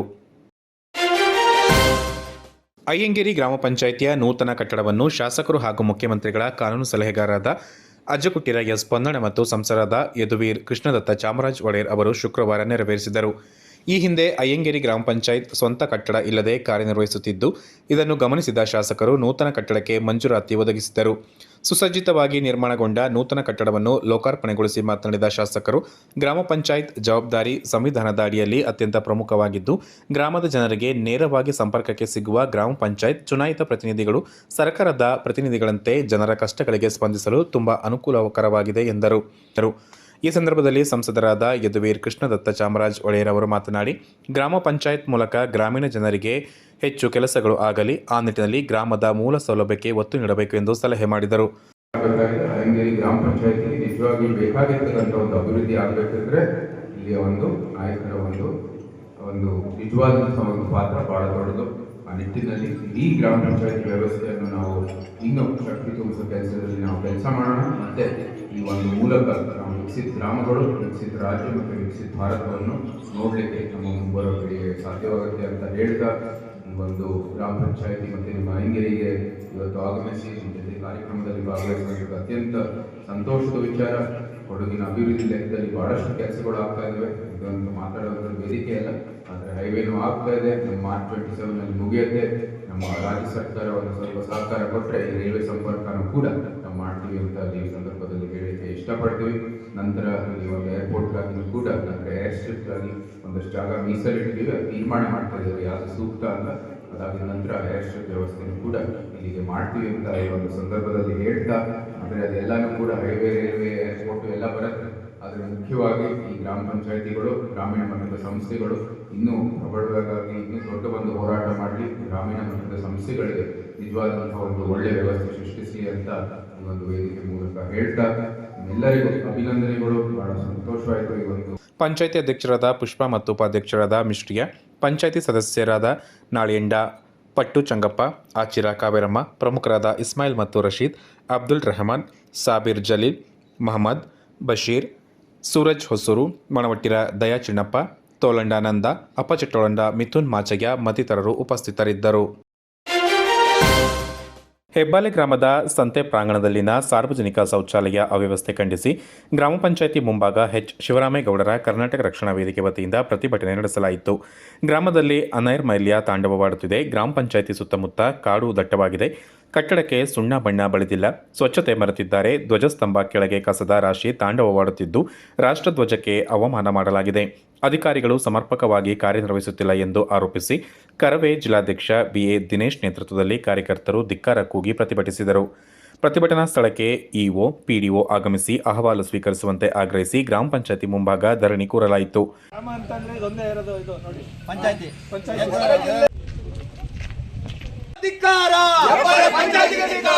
ಕೆಲಸ ಮಾಡಿದ ಅಧಿಕಾರಿಗಳಿಗೆ ಅಧಿಕಾರಿಗಳಿಗೆ ಬೇಕೇ ಬೇಕು ಬೇಕೇ ಬೇಕು ಬೇಕು. ಕರ್ನಾಟಕ ರಕ್ಷಣಾ ವೇದಿಕೆಗೆ ಕರ್ನಾಟಕ ರಕ್ಷಣಾ ವೇದಿಕೆಗೆ ಕರ್ನಾಟಕ ರಕ್ಷಣಾ ವೇದಿಕೆಗೆ ಅಧಿಕಾರ ಪಂಚಾಯತಿಗೆ ಅಧಿಕಾರ. ಕೆಲಸ ಮಾಡದ ಅಧಿಕಾರಿಗಳಿಗೆ ಕೆಲಸ ಮಾಡದ ಅಧಿಕಾರಿಗಳಿಗೆ ಘೋಷಣೆ ಬೇಕೇ ಬೇಕು. ಈ ಸಂದರ್ಭ ಸುದ್ದಿಗಾರರೊಂದಿಗೆ ಮಾತನಾಡಿದ ಕರವೇ ಜಿಲ್ಲಾಧ್ಯಕ್ಷ BA ದಿನೇಶ್, 4 ಲಕ್ಷ ವೆಚ್ಚದಲ್ಲಿ ಕಳೆದ 6 ವರ್ಷಗಳ ಹಿಂದೆ ನಿರ್ಮಿಸಲಿರುವ ಶೌಚಾಲಯಕ್ಕೆ ಇನ್ನೂ ಉದ್ಘಾಟನೆ ಭಾಗ್ಯ ದೊರೆತಿಲ್ಲ. ಸಾರ್ವಜನಿಕರ ತೆರಿಗೆ ಹಣ ಅನವಶ್ಯಕವಾಗಿ ಪೋಲಾಗುತ್ತಿದೆ. ಇದರಿಂದ ಸಂತೆಗೆ ಆಗಮಿಸುವ ರೈತರಿಗೆ ಸೇರಿದಂತೆ ಗ್ರಾಮಸ್ಥರಿಗೆ ತೀವ್ರ ಅನಾನುಕೂಲ ಎದುರಾಗಿದೆ. ಈ ಬಗ್ಗೆ ಕೂಡಲೇ ಗ್ರಾಮ ಪಂಚಾಯತ್ ಎಚ್ಚೆತ್ತುಕೊಂಡು ಮುಂದಿನ 10 ದಿನಗಳ ಒಳಗಾಗಿ ಸಾರ್ವಜನಿಕರ ಬಳಕೆಗೆ ಶೌಚಾಲಯ ಮುಕ್ತಗೊಳಿಸಬೇಕು. ಇಲ್ಲದಿದ್ದಲ್ಲಿ ಉಪವಾಸ ಸತ್ಯಾಗ್ರಹ ಹಮ್ಮಿಕೊಳ್ಳಲಾಗುವುದು ಎಂದು ಎಚ್ಚರಿಸಿದರು. ಜೊತೆಗೆ ಗ್ರಾಮ ವ್ಯಾಪ್ತಿಯಲ್ಲಿ ಸ್ವಚ್ಛತೆಗೆ ಆದ್ಯತೆ ಒದಗಿಸಿ ಸರ್ಕಾರದಿಂದ ಸಿಗುವ ಸೌಲಭ್ಯಗಳನ್ನು ಪ್ರಾಮಾಣಿಕವಾಗಿ ಫಲಾನುಭವಿಗಳಿಗೆ ಒದಗಿಸಲು ಅವರು ಸೂಚಿಸಿದರು. ರಾಮೇಗೌಡರು, ಕರ್ನಾಟಕ ರಕ್ಷಣಾ ವೇದಿಕೆ, ಕೊಡಗು ಜಿಲ್ಲೆ. ಇವತ್ತು ಹೆಬ್ಬಾಲೆ ಗ್ರಾಮಕ್ಕೆ ಬಂದಿದ್ದೀವಿ. ಇಲ್ಲಿ ಗ್ರಾಮ ಪಂಚಾಯಿತಿಯಲ್ಲಿ ಶೌಚಾಲಯ ನಿರ್ಮಿಸಿ 4 ವರ್ಷ ಕಳೆದಿದೆ. 4 ವರ್ಷದಲ್ಲಿ 4 ಲಕ್ಷನ ಸ್ಯಾಂಕ್ಷನ್ ಮಾಡಿಕೊಂಡು ಕಟ್ಟಿದ್ದಾರೆ. ಸಾರ್ವಜನಿಕರಿಗೆ ಅನುಕೂಲ ಮಾಡಿಕೊಡ್ದೇ ಇವರು ಇವತ್ತು ನಾಳೆ ಅಂತ ಎಲ್ಲ ಜನರಿಗೆ ಮೋಸ ಮಾಡ್ತಾ ಇದ್ದಾರೆ, ರೈತರಿಗೂ ಅನ್ಯಾಯ ಮಾಡ್ತಾ ಇದ್ದಾರೆ. ಇವತ್ತು ನೋಡಿ ಪಂಚಾಯಿತಿ ಮುಂದೆ ಪ್ರತಿಭಟನೆ ಮಾಡ್ತಾ ಇದ್ದೀವಿ. PDO ಆಗಲಿ ಸಂಬಂಧಪಟ್ಟ ಅಧಿಕಾರಿಗಳಾಗಲಿ ಯಾರೂ ಬಂದಿಲ್ಲ, ಎಲ್ಲ ರಜಾ ಹಾಕಿ ಹೋಗಿದ್ದಾರೆ. ಒಬ್ಬರು ಗೃಹ ಪ್ರವೇಶ ಹೋಗಿದ್ದಾರೆ ಅಂತಾರೆ, ಒಬ್ಬರು ರಜಾಕ್ಕೆ ಹೋಗಿದ್ದಾರೆ ಅಂತಾರೆ. ಇಲ್ಲಿನ ವ್ಯವಸ್ಥೆ ಒಂದು ನೋಡಿ, ನಮ್ಮ ರಾಷ್ಟ್ರ ಧ್ವಜ ಯಾವ ರೀತಿ ಇಟ್ಕೊಂಡಿದ್ದಾರೆ ಅಂದರೆ, ನಮಗೆ ನಮ್ಮ ದೇಶದಲ್ಲಿ ಈ ಥರ ಕಥೆಗಳೆಲ್ಲ ಇದೆಯಾ ನಮ್ಮ ನಾಡಲ್ಲಿ ಅಂತ ಭಾರಿ ಬೇಜಾರಾಗಿದೆ ನಮಗೆಲ್ಲರಿಗೂ ಕೂಡ. ಇವತ್ತು ನೋಡಿ ಒಂದು ಸ್ವಚ್ಛತೆಯನ್ನು ಕಾಪಾಡಿಲ್ಲ ಇವರು. ನೋಡಿ ಪ್ರತಿಯೊಬ್ಬರು ಇಲ್ಲಿ ಎಂಡ ಕುಡಿದು ಬಾಟ್ಲನ್ನೆಲ್ಲ ಬಿಸಾಡಿದ್ದಾರೆ. ಹಿಂದ್ಗಡೆ ಕಾಡು ಬೆಳ್ಕೊಂಡಿದೆ. ಇದೆಲ್ಲ ಈ ವ್ಯವಸ್ಥೆ ಎಲ್ಲ ಸರಿಪಡಿಸದೆ ಹೋದರೆ ಇನ್ನು 10 ದಿನ ಗಡುವು ಕೊಡ್ತೀವಿ ನಾವು. 10 ದಿವಸದಲ್ಲಿ ಕರ್ನಾಟಕ ರಕ್ಷಣಾ ವೇದಿಕೆ ಶಿವರಾಮೇಗೌಡರು ಬಣ ಇನ್ನು ಮುಂದೆ ಪ್ರತಿಭಟನೆ ಉಗ್ರವಾಗಿರ್ತದೆ. ಅಮಾಂತರಣ ಸತ್ಯಾಗ್ರಹ ಮಾಡಬೇಕಾಗುತ್ತೆ. ದಯವಿಟ್ಟು ಅರ್ಥ ಮಾಡ್ಕೊಳ್ಳಿ ಎಲ್ಲ ಅಧಿಕಾರಿಗಳು ಕೂಡ. ಯಾವುದೇ ಕೊಡಗಲ್ಲಿ ಎಲ್ಲೇ ಹೋದರೂ ಸ್ವಚ್ಛತೆ ಕಾಪಾಡಬೇಕು. ಸರಿಯಾದ ರೀತಿಯಲ್ಲಿ ಸರ್ಕಾರ ಏನು ಅನುದಾನ ಇರ್ತದೆ ಅದು ಸರಿಯಾದ ರೀತಿಯಲ್ಲಿ ಜನರಿಗೆ ತಲುಪಬೇಕು. ರೈತರಿಗೆ ಇವರು ಮೋಸ ಮಾಡ್ತಾ ಇದ್ದಾರೆ. ಮುಂದಿನ ದಿನಗಳಲ್ಲಿ ನಾವು ಇದ್ರ ಬಗ್ಗೆ ಎಚ್ಚರಿಸಿ ಎಲ್ಲರೂ ಪ್ರತಿಭಟನೆ ಮಾಡಬೇಕಾಗುತ್ತೆ. ನಾನು ಎಚ್ಚರಿಕೆ ಕೊಡ್ತಾ ಇದ್ದೀನಿ. ಕರ್ನಾಟಕ ರಕ್ಷಣಾ ವೇದಿಕೆ ಶಿವರಾಮೇಗೌಡ ಬಣದಿಂದ.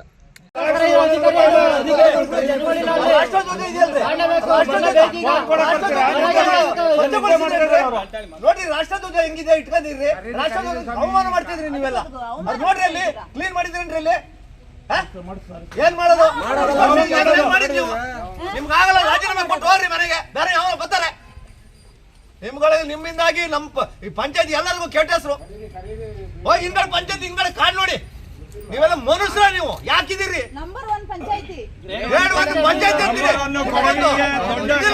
ಪ್ರತಿಭಟನೆಯಲ್ಲಿ ಜಿಲ್ಲಾ ಉಪಾಧ್ಯಕ್ಷ ರಾಜಶೇಖರ್ ಗೌಡ, ಪ್ರಧಾನ ಕಾರ್ಯದರ್ಶಿ ಸತೀಶ್, ತಾಲೂಕು ಅಧ್ಯಕ್ಷ ಶಿವ, ತಾಲೂಕು ಸಂಚಾಲಕ ರಂಗಸ್ವಾಮಿ, ಮಹಿಳಾ ಘಟಕ ತಾಲೂಕು ಅಧ್ಯಕ್ಷೆ ಜಯಶ್ರೀ, ಮುರುಗೇಶ್, ಪ್ರಮುಖರಾದ ನಿರ್ಮಲಾ, ಸರಳ, ರಾಮಣ್ಣ ಮತ್ತಿತರರು ಉಪಸ್ಥಿತರಿದ್ದರು. ಸಮಾಜದಲ್ಲಿ ಪೌರ ಕಾರ್ಮಿಕರು ತೆರೆಯ ಹಿಂದಿನಂತೆ ಮೌನವಾಗಿ ಸದ್ದಿಲ್ಲದೆ ಕರ್ತವ್ಯ ನಿರ್ವಹಿಸುತ್ತಾರೆ. ಆದ್ದರಿಂದ ಪೌರ ಕಾರ್ಮಿಕರ ವೃತ್ತಿಯನ್ನು ಎಷ್ಟು ಗೌರವಿಸಿದರೂ ಸಾಲದು ಎಂದು ಶಾಸಕರಾದ ಡಾಕ್ಟರ್ ಮಂತರ್ಗೌಡ ಅವರು ಅಭಿಪ್ರಾಯಪಟ್ಟಿದ್ದಾರೆ. ನಗರಸಭೆ ವತಿಯಿಂದ ನಗರದ ಅಂಬೇಡ್ಕರ್ ಭವನದಲ್ಲಿ ಶುಕ್ರವಾರ ನಡೆದ ಪೌರ ಕಾರ್ಮಿಕರ ದಿನಾಚರಣೆ ಕಾರ್ಯಕ್ರಮದಲ್ಲಿ ಪಾಲ್ಗೊಂಡು ಅವರು ಮಾತನಾಡಿದರು. ಮಡಿಕೇರಿ ನಗರ ಸ್ವಚ್ಛತೆ ಹಾಗೂ ಪರಿಶುದ್ಧ ಗಾಳಿಗೆ ಹೆಸರಾಗಿಸಲು ಪೌರ ಕಾರ್ಮಿಕರ ಸೇವೆಯೂ ಸಹ ಒಂದಾಗಿದೆ. ಆ ನಿಟ್ಟಿನಲ್ಲಿ ಪೌರ ಕಾರ್ಮಿಕರನ್ನು ಗೌರವಿಸಬೇಕು, ಜೊತೆಗೆ ಸರ್ಕಾರದ ಸೌಲಭ್ಯಗಳು ತಲುಪಬೇಕು ಎಂದು ಶಾಸಕರು ನುಡಿದರು. ಪೌರ ಕಾರ್ಮಿಕರಿಗೆ ಗೃಹ ಭಾಗ್ಯ ಯೋಜನೆಯಡಿ 12 ಕುಟುಂಬಗಳಿಗೆ ಮನೆ ನಿರ್ಮಿಸಿಕೊಡಲಾಗುತ್ತಿದ್ದು ಕಾಮಗಾರಿ ಪ್ರಗತಿಯಲ್ಲಿದೆ.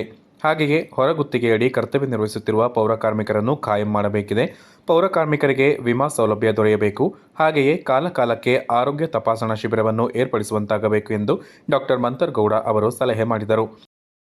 ಎಲ್ಲ ಪೌರಾಣಿಕರವರು ಅದೇ ರೀತಿ ನಾವು ಒಂದಾದ್ರೂ ಒಂದು 10 ನಿಮಿಷ ನಮ್ಮ ಸ್ವಚ್ಛತೆ ಕಾಪಾಡುವಂಥವ್ರಿಗೆ ಒಂದು ರೀತಿಲಿ ಒಂದು ಗೌರವ ಅಂತ ಕೊಡಬೇಕು, ಅವರಿಗೆ ಮರ್ಯಾದೆಯಂತ ರೀತಿಯಲ್ಲಿ ನಾವು ನೋಡಬೇಕು. ಯಾಕೆಂತಂದ್ರೆ ಎಷ್ಟೋ ಕಾರ್ಯಕ್ರಮದಲ್ಲಿ ಅಣ್ಣ ಒಂಚೂರು ಬಂದ್ಬಿಟ್ಟು ಇದನ್ನು ಕ್ಲೀನ್ ಮಾಡಿ ಅಂತಂದಾಗ ಶಿಸ್ತಿನ ಸಿಪಾಯಿಗಳ ತರ ಏನೇ ಕಷ್ಟ ಆಗಿದ್ರು, ಏನೇ ಕಷ್ಟ ಅಂತ ಬಂದಂತ ಸಂದರ್ಭದಲ್ಲಿ ನೀವು ಬಂದು ನಾವು ಕೈ ಜೋಡಿಸ್ತಾ ಇದ್ದೀರಾ. ವಿಶೇಷವಾಗಿ ನಾವೇನು ಏರ್ ಕ್ವಾಲಿಟಿ ಇಂಡೆಕ್ಸ್ ನಮ್ಮ ಮಡಿಕೇರಿಗೆ ನಂಬರ್ 1 ಸ್ಥಾನ ಸಿಕ್ಕಂತ ಸಂದರ್ಭದಲ್ಲಿ ನಿಮ್ದು ದೊಡ್ಡ ಪಾತ್ರ ಇದೆ. ಯಾಕೆಂತಂದ್ರೆ ನಮ್ಮಲ್ಲಿ ನಾವು ಯಾವ ರೀತಿಲಿ ನಾವು ಬಂದ್ಬಿಟ್ಟಿದ್ದೀವಿ ಅಂತಂದ್ರೆ ನಾವು ಏನ್ ಕಚಡ ಸಿಕ್ಕಿದ್ರು ನಾವು ರೋಡಲ್ಲಿ ಎಸೆಯಕ್ಕೆ ಅಂತ ನಾವು ಮನೋಭಾವನೆ ಮಾಡ್ಕೊಂಡಿದ್ದೀವಿ. ಯಾವ ರೀತಿಲಿ ಫಲಿತಾಂಶ ಆಗತ್ತೆ, ಯಾವ ರೀತಿಲಿ ಪರಿಸರದ ಹಾಳು ಮಾಡ್ತಾ ಇದೀವಿ ಅಂತ ಸಂದರ್ಭದಲ್ಲಿ ಒಂದು ದೊಡ್ಡ ಮಟ್ಟದಲ್ಲಿ ಒಂದು ನಮ್ಮ ಪವಿತ್ರತ ಜಾಗ ನಾವೇ ಹಾಳು ಮಾಡ್ಕೊಂಡಿದ್ದೀವಿ ಅಂತ ನನ್ನ ಮನೋಭಾವನೆ. ವಿಶೇಷವಾಗಿ ನಾನು ಏನ್ ಹೇಳಕ್ಕೆ ಇಷ್ಟಪಡ್ತೀನಿ ಅಂತಂದ್ರೆ, ಇವತ್ತು ಒಂದೇ ದಿವಸ ನಿಮಗೆ ಸಾಲದು, 365 ದಿವಸನೂ ನಿನ್ನ ನೆನ್ಸ್ಕೊಂಡೆ ನಾವು ಜೀವನ ಮಾಡಬೇಕು. ಯಾಕೆ ಅಂತಂದ್ರೆ ನೀವು ಮಕ್ಕಳು ಬಿಟ್ಟು ನಾವು ಆರಾಮಾಗಿ ಮನೆಗಿರ್ತೀವಿ. ನೀವು ಹೇಳಿದಂಗೆ ಅನಿತಾ ಮೇಡಮ್ ಹೇಳಿದ್ರು, ನಾವಿನ್ನೂ ಎದ್ದಿರೋದಿಲ್ಲ, ಇನ್ನು ಎದ್ದಿರೋದಕ್ಕಿಂತ ಮುಂಚೆನೆ ನೀವು ಅರ್ಧ ದಿವಸದ ಕೆಲಸನೇ ನೀವು ಮಾಡ್ಕೊಂಡು ಬಂದಿದ್ದೀರಾ. ಅದಕ್ಕೋಸ್ಕರ ನಿಮಗೆ ಮನಸ್ಪೂರ್ವಕವಾಗಿ ನಾವು ನಿಮಗೆ ಪ್ರೀತಿ ತೋರಿಸ್ಬೇಕು, ನಿಮಗೆ ಮರ್ಯಾದೆ ಕೊಡಬೇಕು. ಅದೇ ರೀತಿಲಿ ನಾವು ನಿಮಗೆ ಕಷ್ಟದಲ್ಲಿದ್ದಂಥ ಸಂದರ್ಭದಲ್ಲಿ ನಾವು ನಿಮ್ಮ ಪರ ನಿಲ್ಲಬೇಕು ಅಂತ ನಾನು ಹೇಳಕ್ಕೆ ಇಷ್ಟಪಡ್ತೀನಿ. ನಗರಸಭೆ ಅಧ್ಯಕ್ಷರಾದ ಪಿ ಕಲಾವತಿ ಅವರು ಮಾತನಾಡಿ, ಪೌರ ಕಾರ್ಮಿಕರು ಮಡಿಕೇರಿ ನಗರ ಸ್ವಚ್ಛತೆ ಹಾಗೂ ಪರಿಸರ ಶುಚಿತ್ವಕ್ಕೆ ತಮ್ಮನ್ನು ತಾವು ತೊಡಗಿಸಿಕೊಂಡಿದ್ದಾರೆ. ಅಂಥವರನ್ನು ಸದಾ ಸ್ಮರಿಸಬೇಕು. ಪೌರ ಕಾರ್ಮಿಕರು ತಮ್ಮ ವೃತ್ತಿಯ ಜೊತೆಗೆ ಆರೋಗ್ಯ ಕಡೆಯೂ ಹೆಚ್ಚಿನ ಗಮನ ಹರಿಸಬೇಕು ಎಂದು ಸಲಹೆ ಮಾಡಿದರು. ಸಿಬ್ಬಂದಿ ವರ್ಗದವರಿಗೂ ನನ್ನ ಆರ್ಥಿಕ ಶುಭಾಶಯಗಳು. ಈ ಕಾರ್ಯಕ್ರಮ ಯಾಕೆ ನಾವು ಮಾಡೋದಂತಂದ್ರೆ, ವರ್ಷಕ್ಕೊಂದ್ಸಲ ಮಾಡೋದು ನಮ್ಮ ಪೌರ ಕಾರ್ಮಿಕರಿಗೆ. ಅದು ಸುಂದರವಾಗಿ ಮಾಡಬೇಕು. ಯಾಕಂದರೆ ನಮ್ಮ ಹೋಬಳಿಯವರು ಇದ್ದರು, ಅವರು ಇದ್ದು 1 ವರ್ಷ ಆಗಿದೆ. ಅವರನ್ನು ನೀವು 10 ನಿಮಿಷ ಎಲ್ಲರೂ ಎತ್ತಿ ನಿಂತು ಅವರನ್ನು ಆತ್ಮಕ್ಕೆ ಶಾಂತಿ ಆಗಬೇಕು ಅಂತ ಎಲ್ಲರೂ. ನಗರಸಭೆ ಉಪಾಧ್ಯಕ್ಷರಾದ ಮಹೇಶ್ ಜೈನಿ ಅವರು ಮಾತನಾಡಿ, ಪೌರ ಕಾರ್ಮಿಕರು ಸ್ವಚ್ಛತಾ ಸೇನಾನಿಗಳಾಗಿದ್ದು ಪೌರ ಕಾರ್ಮಿಕರಿಗೆ ಸಮಾಜ ಸದಾ ಆಭಾರಿಯಾಗಿರಬೇಕು. ದಸರಾ ಸೇರಿದಂತೆ ರಾಷ್ಟ್ರೀಯ ಹಬ್ಬ, ವಿಶೇಷ ಸಂದರ್ಭಗಳಲ್ಲಿ ಇವರ ಪಾತ್ರ ಹೆಚ್ಚಿನದು ಎಂದು ಹೇಳಿದರು. ಸ್ವಚ್ಛತಾ ಸೇನಾನಿಗಳು ಅಂತ ಹೇಳುವಂತ ಒಂದು ವಾಕ್ಯವನ್ನ ಅಲ್ಲಿ ಬರೆದಿದೆ. ನಿಜಕ್ಕೂ ಅರ್ಥಪೂರ್ಣವಾದಂಥ ಈ ಒಂದು ಹೇಳಿಕೆ ಅದು. ಸ್ವಚ್ಛತಾ ಸೇನಾನಿಗಳು ಈ ದೇಶವನ್ನ ಯಾವ ರೀತಿ ನಮ್ಮ ಸೈನಿಕರು ರಕ್ಷಣೆ ಮಾಡ್ತಿದ್ದಾರೆ, ಸ್ವಚ್ಛತೆ ದೃಷ್ಟಿಯಿಂದ ಸ್ಥಳೀಯವಾಗಿ ಪೌರ ಕಾರ್ಮಿಕರು ಸ್ವಚ್ಛತಾ ಸೇನಾನಿಗಳಾಗಿ ಕೆಲಸ ಮಾಡ್ತಿದ್ದಾರೆ. ನಿಜಕ್ಕೂ ನಾವೆಲ್ಲ ಅವರ ಆಭಾರಿಯಾಗಿರಬೇಕು. ಒಂದು ದಿನ ಏನಾದರೂ ಅವರು ತಮ್ಮ ಕೆಲಸಕ್ಕೆ ಬಾರದೇ ಇದ್ದಲ್ಲಿ ಇಡೀ ನಗರ ಯಾವ ರೀತಿಯ ಪರಿಸ್ಥಿತಿಯಲ್ಲಿ ಇರ್ತದೆ ಅಂತ ಹೇಳೋದನ್ನ ನಾವು ಅರ್ಥ ಮಾಡ್ಕೊಳ್ಬೇಕಾಗ್ತದೆ. ದಸರಾ ಸಂದರ್ಭ ಇರ್ಬೋದು, ಬೇರೆ ಬೇರೆ ರಾಷ್ಟ್ರೀಯ ಹಬ್ಬಗಳ ಸಂದರ್ಭ ಇರ್ಬೋದು, ಅಥವಾ ಬೇರೆ ಬೇರೆ ಯಾವುದೇ ಕಾರ್ಯಕ್ರಮಗಳು ಇದ್ದಾಗ ನಗರಸಭೆಯ ಆ ಪೌರ ಕಾರ್ಮಿಕರ ಭಾಗವಹಿಸಿಕೆ ಎಷ್ಟು ಪ್ರಾಮುಖ್ಯತೆ ವಹಿಸ್ತದೆ ಅಂತ ಹೇಳೋದನ್ನ ನಾವು ಅರ್ಥ ಮಾಡ್ಕೊಳ್ಬೇಕಾಗ್ತದೆ. ಇವತ್ತು ಒಂದು ಹಬ್ಬದ ವಾತಾವರಣದಲ್ಲಿ ನಾವಿದ್ದೇವೆ. ನಗರಸಭೆಯ ಎಲ್ಲ ಸಿಬ್ಬಂದಿಗಳು ಕೂಡ ನಮ್ಮ ಜೊತೆ ಇದ್ದಾರೆ. ಈ ಒಂದು ಕಾರ್ಯಕ್ರಮ ಬಹಳಷ್ಟು ಅರ್ಥಪೂರ್ಣವಾಗಿ ಇವತ್ತು ನಡೀತಾ ಇದೆ. ಶಾಸಕರು ಕೂಡ ಅನೇಕ ಕಾರ್ಯಕ್ರಮಗಳ ನಡುವೆ ಈ ಒಂದು ಕಾರ್ಯಕ್ರಮಕ್ಕೆ ಮಹತ್ವವನ್ನು ಕೊಟ್ಟು ಬಂದಿದ್ದಾರೆ. ಹಾಗೆ ಮಾನ್ಯ ಶಾಸಕರು ಬರಲಿಕ್ಕೆ ಸ್ವಲ್ಪ ತಡ ಆಯಿತು. ಯಾಕೆಂದರೆ ಕೆಲಸದ ಒತ್ತಡ ನಮಗೆ ಗೊತ್ತಿದೆ. ಅನೇಕ ಕಡೆ ಇವತ್ತು ಉದ್ಘಾಟನೆ ಆಗಿರ್ಬೋದು ಅಥವಾ ಕಾರ್ಯಕ್ರಮಗಳಿರುತ್ತೆ. ತಡ ಆಗಿದೆ, 1.5 ಗಂಟೆ ಅಂತ ಹೇಳಿದರು, 1.5 ಗಂಟೆ ಬಂದಿದ್ದಾರೆ. ಅದರಲ್ಲಿ ಮುಖ್ಯವಾಗಿ ನಾವು ಒಂದು ಹೇಳಕ್ಕೆ ಇಷ್ಟಪಡ್ತೇನೆ. ಇವತ್ತು ನಾವು 25 ಮತ್ತು 27 ಜನ ಒಂದು ನಗರಸಭಾ ಸದಸ್ಯರಿದ್ದೀವಿ. ಇವತ್ತು ನಮ್ಮ ಕಾರ್ಯಕ್ರಮ, ನಾವು ಏನೇ ನಮ್ಮ ಕಷ್ಟ ಕಲ್ಪನೆ ಹೇಳಿದ್ರು ನಾವೆಲ್ಲ ತಕ್ಷಣ ಸ್ಪಂದನೆ ಮಾಡ್ತೀರಾ. ಈ ಕಾರ್ಯಕ್ರಮಕ್ಕೆ ಕೇವಲ 5 ಜನ ಸದಸ್ಯರು ನಾವು ಬಂದಿದ್ದೀವಿ. ನಾನು ತಮ್ಮಲ್ಲಿ ವಿಷಾದವನ್ನು ವ್ಯಕ್ತಪಡಿಸ್ತೀನಿ, ಕ್ಷಮೆಯನ್ನು ಯಾಚಿಸ್ತೀನಿ. ಯಾಕೆಂದರೆ ಇದು ನಮ್ಮ ಕಾರ್ಯಕ್ರಮ. ನಾವು ಏನೇ ಕರೆದ್ರು, ಎಷ್ಟೊಂದು ಕರೆದ್ರು ನೀವು ಹಗಲು ರಾತ್ರಿ ತಾವು ಕೆಲಸ ಮಾಡ್ತೀರಾ. ಈ ಒಂದು ಅರ್ಥಪೂರ್ಣವಾಗಿರ್ತಕ್ಕಂಥ ಈ ಒಂದು ಪೌರ ಕಾರ್ಮಿಕರ ದಿನಾಚರಣೆಗೆ ಅವರು ಬಂದು ಸಂತೋಷದಿಂದ ಭಾಗವಹಿಸಬೇಕಿತ್ತು. ಆದರೆ ಬಹಳಷ್ಟು ತಪ್ಪಾಗಿದೆ. ಮುಂದಿನ ದಿನಗಳಲ್ಲಿ ನಮ್ಮ ಅಧ್ಯಕ್ಷರು ಅವರಿಗೆ ದಯವಿಟ್ಟು ತಿಳಿ ಹೇಳಬೇಕು ಈ ಮಾತು. ಯಾಕೆಂದ್ರೆ ನಾವು ಬರೀ 5 ಜನ ಸದಸ್ಯರಲ್ಲ, ಬರೀ ನಾವು 5 ಜನ ನಿಮ್ಮನ್ನ ನಾವು ಕೆಲಸ ಕರೆಯೋದಲ್ಲ, ಅವರು ಎಲ್ಲರೂ ಕರೀತಾರೆ. ಆತಿರುವಾಗ ಅವರು ನಾಪೋಕ್ಲುವಿನಲ್ಲಿ ನೇಣು ಬಿಗಿದುಕೊಂಡು ಕಾಲೇಜು ವಿದ್ಯಾರ್ಥಿನಿ ಆತ್ಮಹತ್ಯೆ. ಕಾಲೇಜು ವಿದ್ಯಾರ್ಥಿನಿಯೊಬ್ಬಳು ನೇಣು ಬಿಗಿದುಕೊಂಡು ಆತ್ಮಹತ್ಯೆ ಮಾಡಿಕೊಂಡಿರುವ ಘಟನೆ ನಾಪೋಕ್ಲು ಪೊಲೀಸ್ ಠಾಣಾ ವ್ಯಾಪ್ತಿಯ ಚೆರಿಯಪರಂಬು ಗ್ರಾಮದಲ್ಲಿ ಶುಕ್ರವಾರ ಬೆಳಗ್ಗೆ ನಡೆದಿದೆ. ನಾಪೋಕ್ಲು ಬಳಿಯ ಚೆರಿಯಪರಂಬು ಗ್ರಾಮದ ಪೈಸಾರಿ ನಿವಾಸಿ ಗಣೇಶ್ ಹಾಗೂ ಜಾನಕಿ ದಂಪತಿಗಳ ಪುತ್ರಿ, ನಾಪೋಕ್ಲು ಕರ್ನಾಟಕ ಪಬ್ಲಿಕ್ ಶಾಲೆಯ ಪ್ರಥಮ PUC ವಿದ್ಯಾರ್ಥಿನಿ ಚಿತ್ರ ಆತ್ಮಹತ್ಯೆ ಮಾಡಿಕೊಂಡಿರುವ ದುರ್ದೈವಿ. ಕಳೆದ 1 ತಿಂಗಳಿನಿಂದ ಚಿತ್ರ ಕಾಲೇಜಿಗೆ ಹೋಗದೆ ಮನೆಯಲ್ಲಿಯೇ ಇದ್ದಳು ಎಂದು ತಿಳಿದುಬಂದಿದೆ. ಶುಕ್ರವಾರ ಬೆಳಗ್ಗೆ ತಂದೆ ತಾಯಿ ಕೆಲಸಕ್ಕೆ ತೆರಳಿದ ಸಂದರ್ಭ ಮನೆಯ ಕೋಣೆಯೊಳಗಿನ ಬಿಟ್ಟಕ್ಕೆ ವೇಲ್ನಿಂದ ನೇಣು ಬಿಗಿದುಕೊಂಡು ಆತ್ಮಹತ್ಯೆ ಮಾಡಿಕೊಂಡಿದ್ದಾಳೆ. ಆತ್ಮಹತ್ಯೆಗೆ ಕಾರಣ ತಿಳಿದು ಬಂದಿಲ್ಲ. ತಂದೆ ಗಣೇಶ್ ನೀಡಿದ ದೂರಿನನ್ವಯ ನಾಪೋಕ್ಲು ಠಾಣೆಯಲ್ಲಿ ಪ್ರಕರಣ ದಾಖಲಾಗಿದ್ದು ಪೊಲೀಸರು ಮುಂದಿನ ಕ್ರಮ ಕೈಗೊಂಡಿದ್ದಾರೆ. ಮನುಷ್ಯನಿಗೆ ಮಾತ್ರವಲ್ಲ ಪ್ರಾಣಿಗಳಿಗೂ ಆಪದ್ಬಾಂಧವನಾದ ವಿರಾಜಪೇಟೆ ಮಹಿಳೆ ಸುಮತಿ. ಅಪರೂಪದಲ್ಲಿ ಅಪರೂಪದ ಮಹಿಳೆ ಸುಮತಿ. ಸುಮಾರು 20 ವರ್ಷಗಳಿಂದ ವಿರಾಜಪೇಟೆ ತಾಲೂಕು ಮೈದಾನದ ಬಳಿ ಸಣ್ಣ ಕ್ಯಾಂಟೀನ್ ನಡೆಸುತ್ತಿರುವ ಈ ಮಹಿಳೆಗೆ ಈ ಸುಮತಿ. ವಿರಾಜಪೇಟೆ ಜನತೆಗೆ ಚೇಚಿ ಕ್ಯಾಂಟೀನ್ ಎಂದರೆ ತಕ್ಷಣ ನೆನಪಾಗುವುದು ಈ ಸುಮತಿ ಕ್ಯಾಂಟೀನ್. ಈಕೆಯ ಕ್ಯಾಂಟೀನ್ ಪಕ್ಕದಲ್ಲಿ ಆರ್ಮಿ ಕ್ಯಾಂಟೀನ್ ಇದೆ. ಕೆಲವು ನಿವೃತ್ತ ಸೈನಿಕರು ಆರ್ಮಿ ಕ್ಯಾಂಟೀನ್ ವಿಳಾಸ ಕೇಳಿದರೆ ಚೇಚಿ ಕ್ಯಾಂಟೀನ್ ಪಕ್ಕ ಎಂದು ಹೇಳಿದರೆ ಸಾಕು, ಯಾರೇ ಆದರೂ ಇವರ ವಿಳಾಸ ಹೇಳುತ್ತಾರೆ. ಕಾರಣ ಸುಮತಿ ಚೇಚಿಯ ಮನುಷ್ಯತ್ವದ ಗುಣಗಳು. ವಿರಾಜಪೇಟೆ ತಾಲೂಕು ಮೈದಾನದ ಕೆಲವು ತಿಂಗಳ ಹಿಂದೆ ನಿರಾಶ್ರಿತರ ಶಿಬಿರವಾಗಿತ್ತು. ಎಲ್ಲಿಂದಲೋ ಬಂದವರು ಈ ಮೈದಾನದಲ್ಲಿ ತಂಗುತ್ತಿದ್ದರು. ಅದರಲ್ಲಿ ಕೆಲವರು ಅಸ್ವಸ್ಥರಾದಾಗ ಈ ಸುಮತಿ ಅವರನ್ನು ಕರೆದುಕೊಂಡು ಹೋಗಿ ಆಸ್ಪತ್ರೆಗೆ ಸೇರಿಸಿ ಚಿಕಿತ್ಸೆ ಕೊಡಿಸುತ್ತಿದ್ದರು. ಇನ್ನು ಕೆಲವರನ್ನು ವೃದ್ಧಾಶ್ರಮಕ್ಕೆ ಸೇರಿಸಿದ್ದಾರೆ. ಇನ್ನು ಕೆಲವರಿಗೆ ಚಿಕಿತ್ಸೆ ಕೊಡಿಸಿ ಅವರ ವಿಳಾಸ ಪಡೆದು ತಮ್ಮ ಸ್ವಂತ ಹಣದಿಂದ ಬಾಡಿಗೆಗೆ ವಾಹನಗಳನ್ನು ಕರೆಸಿ ತಮ್ಮ ಊರುಗಳಿಗೆ ಕಳುಹಿಸಿಕೊಟ್ಟಿದ್ದಾರೆ. ಇವರ ಸಮಾಜಮುಖಿ ಕಾರ್ಯಗಳನ್ನು ಗುರುತಿಸಿ ವಿರಾಜಪೇಟೆ ತಾಲೂಕಿನ ಆಡಳಿತ ವತಿಯಿಂದ ಸನ್ಮಾನ ಕೂಡ ಮಾಡಿದ್ದಾರೆ. ಈ ಚೇಚಿ ಮನುಷ್ಯನಿಗೆ ಮಾತ್ರವಲ್ಲ ಪ್ರಾಣಿಗಳ ಮೇಲೆ ಕೂಡ ಅಪಾರ ಪ್ರೀತಿ ಇದೆ. ಕೆಲವು ಬುದ್ಧಿವಂತರು ತಮ್ಮ ಮನೆಯಲ್ಲಿ ಹುಟ್ಟಿದ ಸಾಕು ನಾಯಿಗಳನ್ನು ಈ ಪ್ರದೇಶದಲ್ಲಿ ಬಿಟ್ಟು ಹೋಗುವ ಸಂಪ್ರದಾಯ ಬೆಳೆಸಿಕೊಂಡಿದ್ದಾರೆ. ಆ ನಾಯಿಗಳು ರಸ್ತೆಯಲ್ಲಿ ಅಪಘಾತವಾದಾಗ ಆ ನಾಯಿಗಳಿಗೆ ಚಿಕಿತ್ಸೆ ಕೊಡಿಸುವುದು ಈ ಮಹಿಳೆಗೆ ಮಾಮೂಲಿ. ನಿನ್ನೆ ಮಧ್ಯಾಹ್ನ ನಾಯಿಯೊಂದು ಈ ವಾಟರ್ ಡಿಸ್ಪೆನ್ಸರಿಗೆ ತಲೆ ಹಾಕಿ ಸಿಕ್ಕಿಕೊಂಡಿತ್ತು. ತಕ್ಷಣ ಆ ನಾಯಿಯನ್ನು ಪಶುಪಾಲನೆ ಕೇಂದ್ರಕ್ಕೆ ಸೇರಿಸಿ ಅದರ ಜೀವ ಉಳಿಸುವಲ್ಲಿ ಯಶಸ್ವಿಯಾಗಿದ್ದಾರೆ. ವಿಶೇಷ ವರದಿ ರವಿಕುಮಾರ್ ಎಂಕೆ, ವಿರಾಜಪೇಟೆ.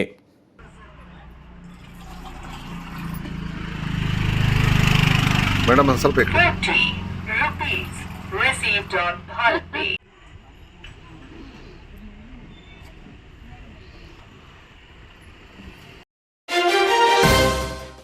ಜನರು ಆಸ್ತಿ ಮಾಡೋ ಬದಲು ತಮ್ಮ ಮಕ್ಕಳನ್ನೇ ಆಸ್ತಿಯನ್ನಾಗಿ ಮಾಡಿ ಅದಕ್ಕಾಗಿ ಅವರಿಗೆ ಅಗತ್ಯವಾದ ಶಿಕ್ಷಣ ನೀಡಿ ಅಂತ ಪೊನ್ನಂಪೇಟೆ ತಾಲೂಕು ತಹಶೀಲ್ದಾರ್ ಮೋಹನ್ ಕುಮಾರ್ ಹೇಳಿದ್ದಾರೆ. ವಿರಾಜಪೇಟೆಯ ಅಂಬೇಡ್ಕರ್ ಭವನದಲ್ಲಿ ವಿರಾಜಪೇಟೆ ಪೊನ್ನಂಪೇಟೆ ತಾಲೂಕು ಆಡಳಿತ, ತಾಲೂಕು ಪಂಚಾಯಿತಿ, ವಿರಾಜಪೇಟೆ ಪುರಸಭೆ, ಪೊನ್ನಂಪೇಟೆ ಪಟ್ಟಣ ಪಂಚಾಯಿತಿ ಮತ್ತು ಸಮಾಜ ಕಲ್ಯಾಣ ಇಲಾಖೆ ಇವರ ಸಂಯುಕ್ತ ಆಶ್ರಯದಲ್ಲಿ ಏರ್ಪಡಿಸಿದ್ದ ಸಂವಿಧಾನ ದಿನಾಚರಣೆ ಕಾರ್ಯಕ್ರಮದಲ್ಲಿ ಮುಖ್ಯ ಅತಿಥಿಯಾಗಿ ಮಾತನಾಡಿ, ಇಂದು ದೇಶದಲ್ಲಿ ಅನೇಕ ಜಾತಿ ಧರ್ಮಗಳಿದ್ದರೂ ಎಲ್ಲರೂ ಒಂದುಗೂಡಿ ಮುನ್ನಡೆಯುತ್ತಿದ್ದಾರೆ.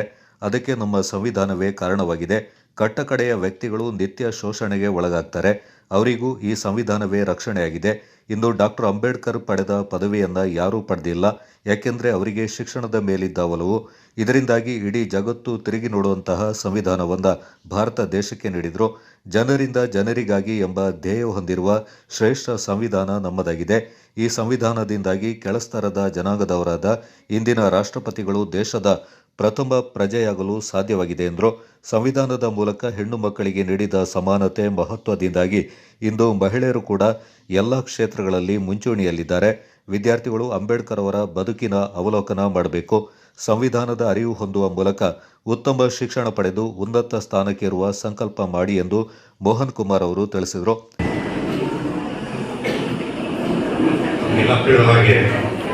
ನಮ್ಮ ದೇಶಕ್ಕೆ ಬ್ರಿಟಿಷರು ವ್ಯಾಪಾರಕ್ಕೋಸ್ಕರ ಬರ್ತಾರೆ. ಸತತವಾಗಿ 200 ವರ್ಷ ದೇಶ ಆಗುತ್ತೆ. ತದನಂತರ ಎಲ್ಲ ಸ್ವತಂತ್ರ ಹೋರಾಟಗಾರರ ನಂತರ ಆಗಸ್ಟ್ 15, 1947 ನಮಗೆ ಸ್ವತಂತ್ರ ಲಭಿಸುತ್ತೆ. ಸ್ವತಂತ್ರ ಲಭಿಸಿದ ಸಹ ನಮ್ಮ ದೇಶ ಎಂಬುದು ವಿವಿಧತೆಯಲ್ಲಿ ಏಕತೆಯಲ್ಲಿರುವಂತಹ ದೇಶ.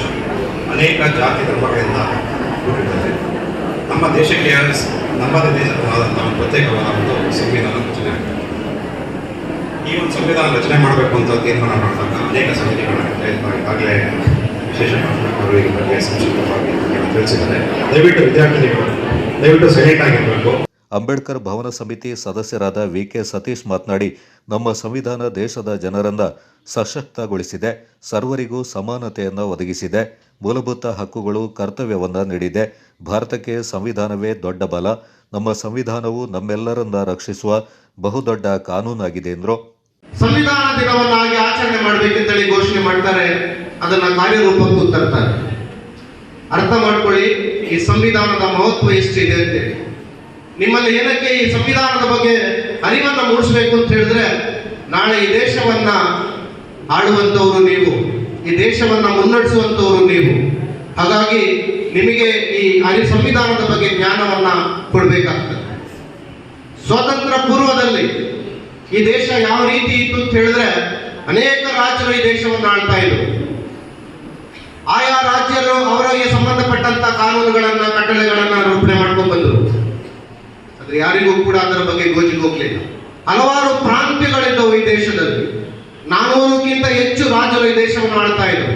ಅದರ ಮಧ್ಯದಲ್ಲಿ ಬ್ರಿಟಿಷರು ನಮ್ಮ ದೇಶಕ್ಕೆ ಬರ್ತಾರೆ ವ್ಯಾಪಾರಕ್ಕೆ ಬಂದು ಈ ದೇಶವನ್ನೇ ಕಬ್ಜೆ ಮಾಡ್ತಾರೆ. ಹೋರಾಟಗಳು ಪ್ರಾರಂಭ ಆಗ್ತದೆ. ಸ್ವಾತಂತ್ರ್ಯದಲ್ಲಿ ದೇಶವನ್ನ ಬಿಡುಗಡೆಗೊಳಿಸಬೇಕು ಬೇರೆಯವರ ಕೈಯಿಂದ, ಪರಕೈಯರಿಂದ ಹೋರಾಟಗಳು ಪ್ರಾರಂಭವಾಗಿ ಹೋಗ್ತಾ ಇದ್ದ ಸಂದರ್ಭದಲ್ಲಿ 1927ರಲ್ಲಿ ನಮ್ಮ ದೇಶಕ್ಕೆ ಸ್ವಾತಂತ್ರ್ಯ ಸಿಕ್ಕಿದಾಗ ನಮಗೆ ಒಂದು ಸಂವಿಧಾನವನ್ನ ಬೇಕು ಅಂತ ಹೇಳಿ ಮೋತಿಲಾಲ್ ನೆಹರು ಅವರ ಅಧ್ಯಕ್ಷತೆಯಲ್ಲಿ ಒಂದು ಸಮಿತಿ ರಚನೆ ಆಗ್ತದೆ.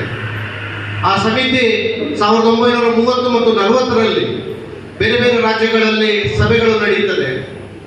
ಈ ಸಭೆಗಳನ್ನೆಲ್ಲ ತೀರ್ಮಾನ ತೆಗೆದುಕೊಂಡ ನಂತರ ಕೆಲವು ವಿಚಾರಗಳಲ್ಲಿ ಗೊಂದಲಗಳಾಗ್ತದೆ, ಸಭೆ ಮುಂದೂಡೋಗ್ತದೆ, ಮತ್ತೆ ಬರೋದೇ ಇಲ್ಲ. 2ನೇ ಮಹಾಯುದ್ಧ ಸಂದರ್ಭದಲ್ಲಿ 1947ರಲ್ಲಿ 2ನೇ ಮಹಾಯುದ್ಧ ಅಂತ್ಯಗೊಳ್ಳುತ್ತದೆ. ಯುಕೆಯಲ್ಲಿ ರಾಜ ಆಳ್ವಿಕೆ ಬರುತ್ತೆ, ಅಲ್ಲಿ ಸರ್ಕಾರ ರಚನೆ ಆಗ್ತದೆ. ಮಾನ್ಯ ಮುಖ್ಯಮಂತ್ರಿಗಳಿಗೆ, ಮಾನ್ಯ ಕಂದಾಯ ಸಚಿವರಿಗೆ, ಮಾನ್ಯ ಗೃಹ ಸಚಿವರಿಗೆ, ಸಮಾಜ ಕಲ್ಯಾಣ ಸಚಿವರಿಗೆ ಹಾಗೂ ಉಸ್ತುವಾರಿ ಸಚಿವರಿಗೆ, ಈ 4 ಜನರಿಗೂ ಮಂತ್ರಿಗಳಿಗೂ ನಾವು ಸರ್ಕಾರಕ್ಕೆ ಈ ವಿಷಯವನ್ನು ಮನವಿ ಸಲ್ಲಿಸಿದ್ದೇವೆ. ಆದರೆ ಆ ಬೇಡಿಕೆ ಈಡೇರಲಿಲ್ಲ. ಪ್ರತಿಯೊಂದು ವಸ್ತುವನ್ನು ಪಡೆಯಬೇಕಾದ್ರೆ ನಾವು ಹೋರಾಟದ ಮೂಲಕನೇ ಪಡಿಬೇಕಾ?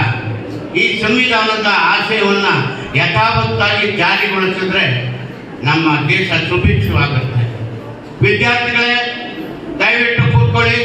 ಕಾರ್ಯಕ್ರಮದಲ್ಲಿ ವಿರಾಜಪೇಟೆ ತಾಲೂಕು ತಹಶೀಲ್ದಾರ್ ಪ್ರವೀಣ್, ಪುರಸಭೆಯ ಮುಖ್ಯಾಧಿಕಾರಿ ಪಟ್ಟಚರವಂಡ ನಾಚಪ್ಪ, ಸಮಾಜ ಕಲ್ಯಾಣ ಇಲಾಖೆಯ ಸಹಾಯಕ ನಿರ್ದೇಶಕಿ ಕವಿತಾ, ಮುಖಂಡರಾದ ಮಹದೇವ್, ರಜನಿಕಾಂತ್, ಗಣೇಶ್, ಪರಶುರಾಮ್ ಮತ್ತಿತರರು ಪಾಲ್ಗೊಂಡಿದ್ದರು.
ವಿರಾಜಪೇಟೆ ಮೀನುಪೇಟೆಯ ಕಂಚಿ ಕಾಮಾಕ್ಷಿ ಅಮ್ಮನವರ ದೇವಸ್ಥಾನದ ವತಿಯಿಂದ ವರ್ಷಂಪ್ರತಿ ಆಚರಿಸಿಕೊಂಡು ಬರ್ತಾ ಇರುವ ಷಷ್ಠಿ ಉತ್ಸವ ವಿಜೃಂಭಣೆಯಿಂದ ನಡೆಯಿತು.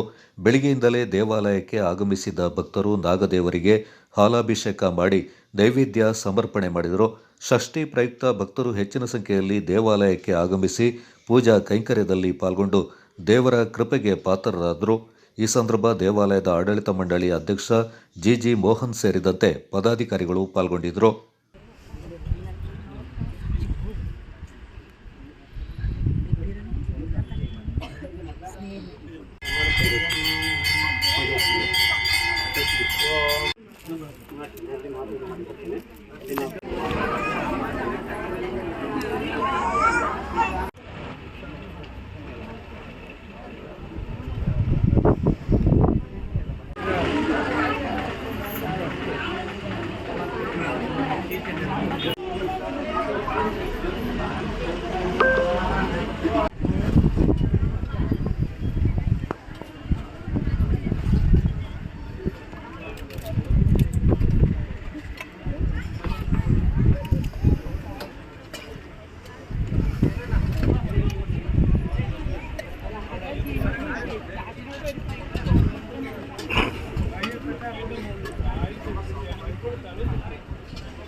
ಹೊಸಕೇರಿ ಗ್ರಾಮ ಪಂಚಾಯಿತಿ ಕಚೇರಿ ಕಟ್ಟಡ ಹಾಗೂ ಡಿಜಿಟಲ್ ಗ್ರಂಥಾಲಯ ಉದ್ಘಾಟನೆ.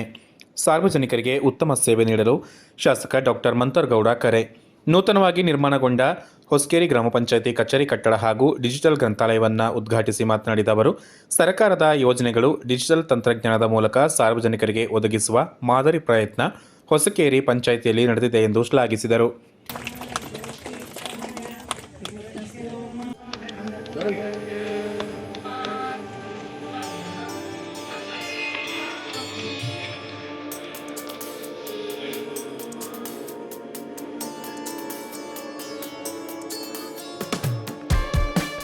ನೀವು ಸೂಚಿಸಿದಿರ, ಗಲಾಟೆಗಳಾಗವೆ, ವಾದಗಳಾಗವೆ, ಜಾಗದ ವಿಚಾರದಲ್ಲೂ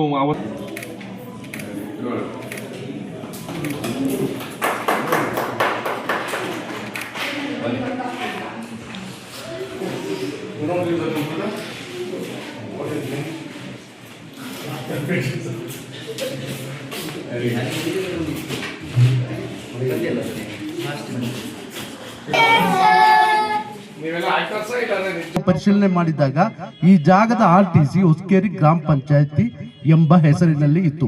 ಆ ಹೊಸಕೇರಿ ಗ್ರಾಮ ಪಂಚಾಯತಿ ಅಂತ ಹೇಳೋದು ಹಿಂದೆ ಇತ್ತೋ ಇಲ್ವೋ ಅದೇನು ಯಾರಿಗೂ ಗೊತ್ತಿಲ್ಲ. ಆದ್ರೆ ಈ 1/2 ಎಕರೆ ಜಾಗದ RTC ನಮ್ಮ ಹೊಸಕೇರಿ ಗ್ರಾಮ ಪಂಚಾಯತಿ ಹೆಸರಲ್ಲಿ ಇತ್ತು. ಆದ್ರೆ ಆ ದಾಖಲಾತಿಗೆ ಕೆಲವೊಂದು ಲೋಪದೋಷಗಳಿತ್ತು. ಅದು ನಮ್ಮ ಮಾನ್ಯ ಅಬ್ದುಲ್ ಸರ್ ಅವರು PD ಆಗಿ ಬಂದ ಮೇಲೆ, ಅದಕ್ಕಿಂತ ಮುಂಚೆ ನಮ್ಮ ಬೋರ್ಡ್ ಇತ್ತು, ನಾನು ಉಪಾಧ್ಯಕ್ಷರಾಗಿದ್ದೆ. ಆ ಟೈಮಲ್ಲಿ ನಾವು ಬೇಕಾದಷ್ಟು ಅದ್ರ ಬಗ್ಗೆ ಕೆಲಸ ಮಾಡಿದ್ದೋ, ಆದ್ರೆ ಅದು ಎಲ್ಲೆಲ್ಲೂ ತಲುಪಿರಲಿಲ್ಲ. ಆ ನಂತರ ನಮ್ಮ ಹೊಸ PD ಅವರು ಬಂದಾಗ ಅವರನ್ನು ನಾವು ಕರ್ಕೊಂಡೋಗಿ ಅನೇಕ ಕಚೇರಿಗಳಿಗೆ ಹೋಗಿ. ಈ ಸಂದರ್ಭ ವಿಧಾನ ಪರಿಷತ್ ಸದಸ್ಯರಾದ ಸುಜಾ ಕುಶಾಲಪ್ಪ, ಅರಮೇರಿ ಕಳಂಚೇರಿ ಮಠದ ಶ್ರೀ ಶ್ರೀ ಶ್ರೀ ಶಾಂತ ಮಲ್ಲಿಕಾರ್ಜುನ ಸ್ವಾಮೀಜಿ ಆಶೀರ್ವಚನ ನೀಡಿದರು. ತಾಲೂಕು ಪಂಚಾಯತ್ ಕಾರ್ಯನಿರ್ವಹಣಾಧಿಕಾರಿ ಶೇಖರ್, ಅಭಿಯಂತರರಾದ ರಘುಕುಮಾರ್, ಗ್ರಾಮ ಪಂಚಾಯತಿ ಅಧ್ಯಕ್ಷರಾದ ಬಡವಂಡ್ರ ಕವಿತಾ ಬೆಳ್ಳಿಯಪ್ಪ, ಉಪಾಧ್ಯಕ್ಷರಾದ ಮುಕ್ಕಾಟಿರ ಚಿದಂಬರ, ಸದಸ್ಯರಾದ Yusuf Ali, Boliyadira Usha Thangamma, Mamata MA, Janardhana PA, Parvathi, guarantee ಅನುಷ್ಠಾನ ಸಮಿತಿ ಅಧ್ಯಕ್ಷರಾದ ಮಂದಿರ ಮೋಹನ್ ದಾಸ್, ಸದಾ ಡೆನಿಸ್, ಬ್ಲಾಕ್ ಕಾಂಗ್ರೆಸ್ ಅಧ್ಯಕ್ಷ HA ಹಂಸ, ಭಾರ್ಗವ, ಆನಂದ ರಘು, ಕೊಡವ ಕಲ್ಚರಲ್ ಅಸೋಸಿಯೇಷನ್ ಅಧ್ಯಕ್ಷ ಕುಕ್ಕೇರ ಜಯಚಿನ್ನಪ್ಪ, ವಿನಯ್ ಬೋಪಯ್ಯ, ಶಿಲ್ಪಾ ಬೋಪಯ್ಯ, ಬೊಳ್ಳೂರು ಪ್ರಕಾಶ್, PDO ಅಬ್ದುಲ್ಲಾ, ಗ್ರಾಮ ಆಡಳಿತಾಧಿಕಾರಿ ಗೌತಮ್, ಹೊಸಕೇರಿ ಗ್ರಾಮಸ್ಥರು, ಗ್ರಾಮ ಪಂಚಾಯತ್ ಸಿಬ್ಬಂದಿಗಳು, ಸಂಜೀವಿನಿ ಒಕ್ಕೂಟದ ಸದಸ್ಯರು, ಗ್ರಾಮಸ್ಥರು ಹಾಜರಿದ್ದರು. Kodagu channel news, Khaleel, Siddapura. ವಿರಾಜಪೇಟೆ ತೆಲುಗರ ಬೀದಿಯಲ್ಲಿರುವ ದಕ್ಷಿಣ ಮಾರಿಯಮ್ಮ ದೇವಾಲಯದಲ್ಲಿ ಸುಬ್ರಹ್ಮಣ್ಯ ಷಷ್ಠಿಯಿಂದ ಸಂಭ್ರಮದಿಂದ ಆಚರಣೆ ಮಾಡಲಾಯಿತು. ತಳಿರು ತೋರಣಗಳಿಂದ ಸಿಂಗಾರ ಮಾಡಿದ ದೇಗುಲಗಳಲ್ಲಿ ಭಕ್ತರು ವಿಶೇಷ ಪೂಜೆಯನ್ನು ಸಲ್ಲಿಸಿ ತಮ್ಮ ಇಷ್ಟಾರ್ಥ ಸಿದ್ಧಿಗೆ ಪ್ರಾರ್ಥಿಸಿದರು. ಈ ಬಾರಿ ಹೆಚ್ಚಿನ ಸಂಖ್ಯೆಯಲ್ಲಿ ಭಕ್ತರು ಪೂಜಾ ವಿಧಿವಿಧಾನದಲ್ಲಿ ಪಾಲ್ಗೊಂಡಿದ್ದರು. ದೇಗುಲದ ಆವರಣದ ಸುತ್ತಲೂ ತಳಿರು ತೋರಣ, ಹೂವಿನಿಂದ ಸಿಂಗಾರ ಮಾಡಲಾಗಿತ್ತು. ಸಾಲಿನಲ್ಲಿ ನಿಂತ ಭಕ್ತರು ನಾನಾ ಪೂಜಾ ಕಾರ್ಯದಲ್ಲಿ ಪಾಲ್ಗೊಂಡು ಪುನೀತರಾದರು. ದೇವರಿಗೆ ವಿಶೇಷ ಪೂಜೆ ಪುನಸ್ಕಾರ, ಅಭಿಷೇಕಗಳು, ಮಹಾ ಮಂಗಳಾರತಿ ನಡೆದ ಬಳಿಕ ಭಕ್ತರಿಗೆ ತೀರ್ಥ ಪ್ರಸಾದ ವಿತರಿಸಲಾಯಿತು.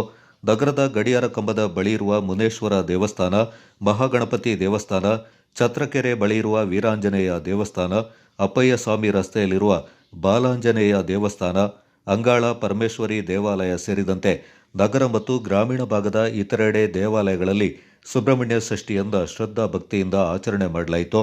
ದೇವಾಲಯದ ಆಡಳಿತ ಮಂಡಳಿ ವತಿಯಿಂದ ನೆರೆದಿದ್ದ ಭಕ್ತಾದಿಗಳಿಗೆ ಅನ್ನ ಸಂತರ್ಪಣೆಯನ್ನು ಏರ್ಪಡಿಸಲಾಗಿತ್ತು.